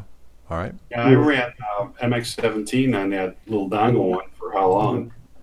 Yeah, I usually prefer 32, but 16 will work on a really small disk. When I was testing I use a 16 gig USB, and I can test anything on it. Yeah, I don't have a problem. So, all right, I'm going to end the stream. So everybody here, thank you. You can catch us at various times this week, as usual, and we'll go from there. So, again, we'll try to get together next weekend. It'll probably be this time, if I had to guess, for number 10 for Life in Linux. If there's a special topic that you'd like us to talk about or something that hasn't been talked about before, I can't imagine what, but hey, you never know. Just let me or Switch know or DT know. We'll go from there. So, and I can't believe we didn't even touch on food. This is the first.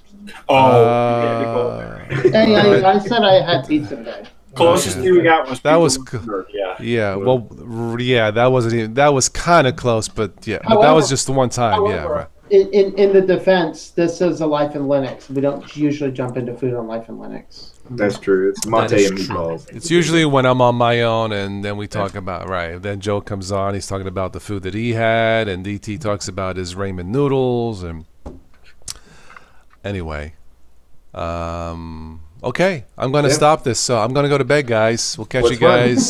See you guys later. This was fun. Ciao. Take care. Bye-bye. See you, Joe, Tom. Good night. Bye.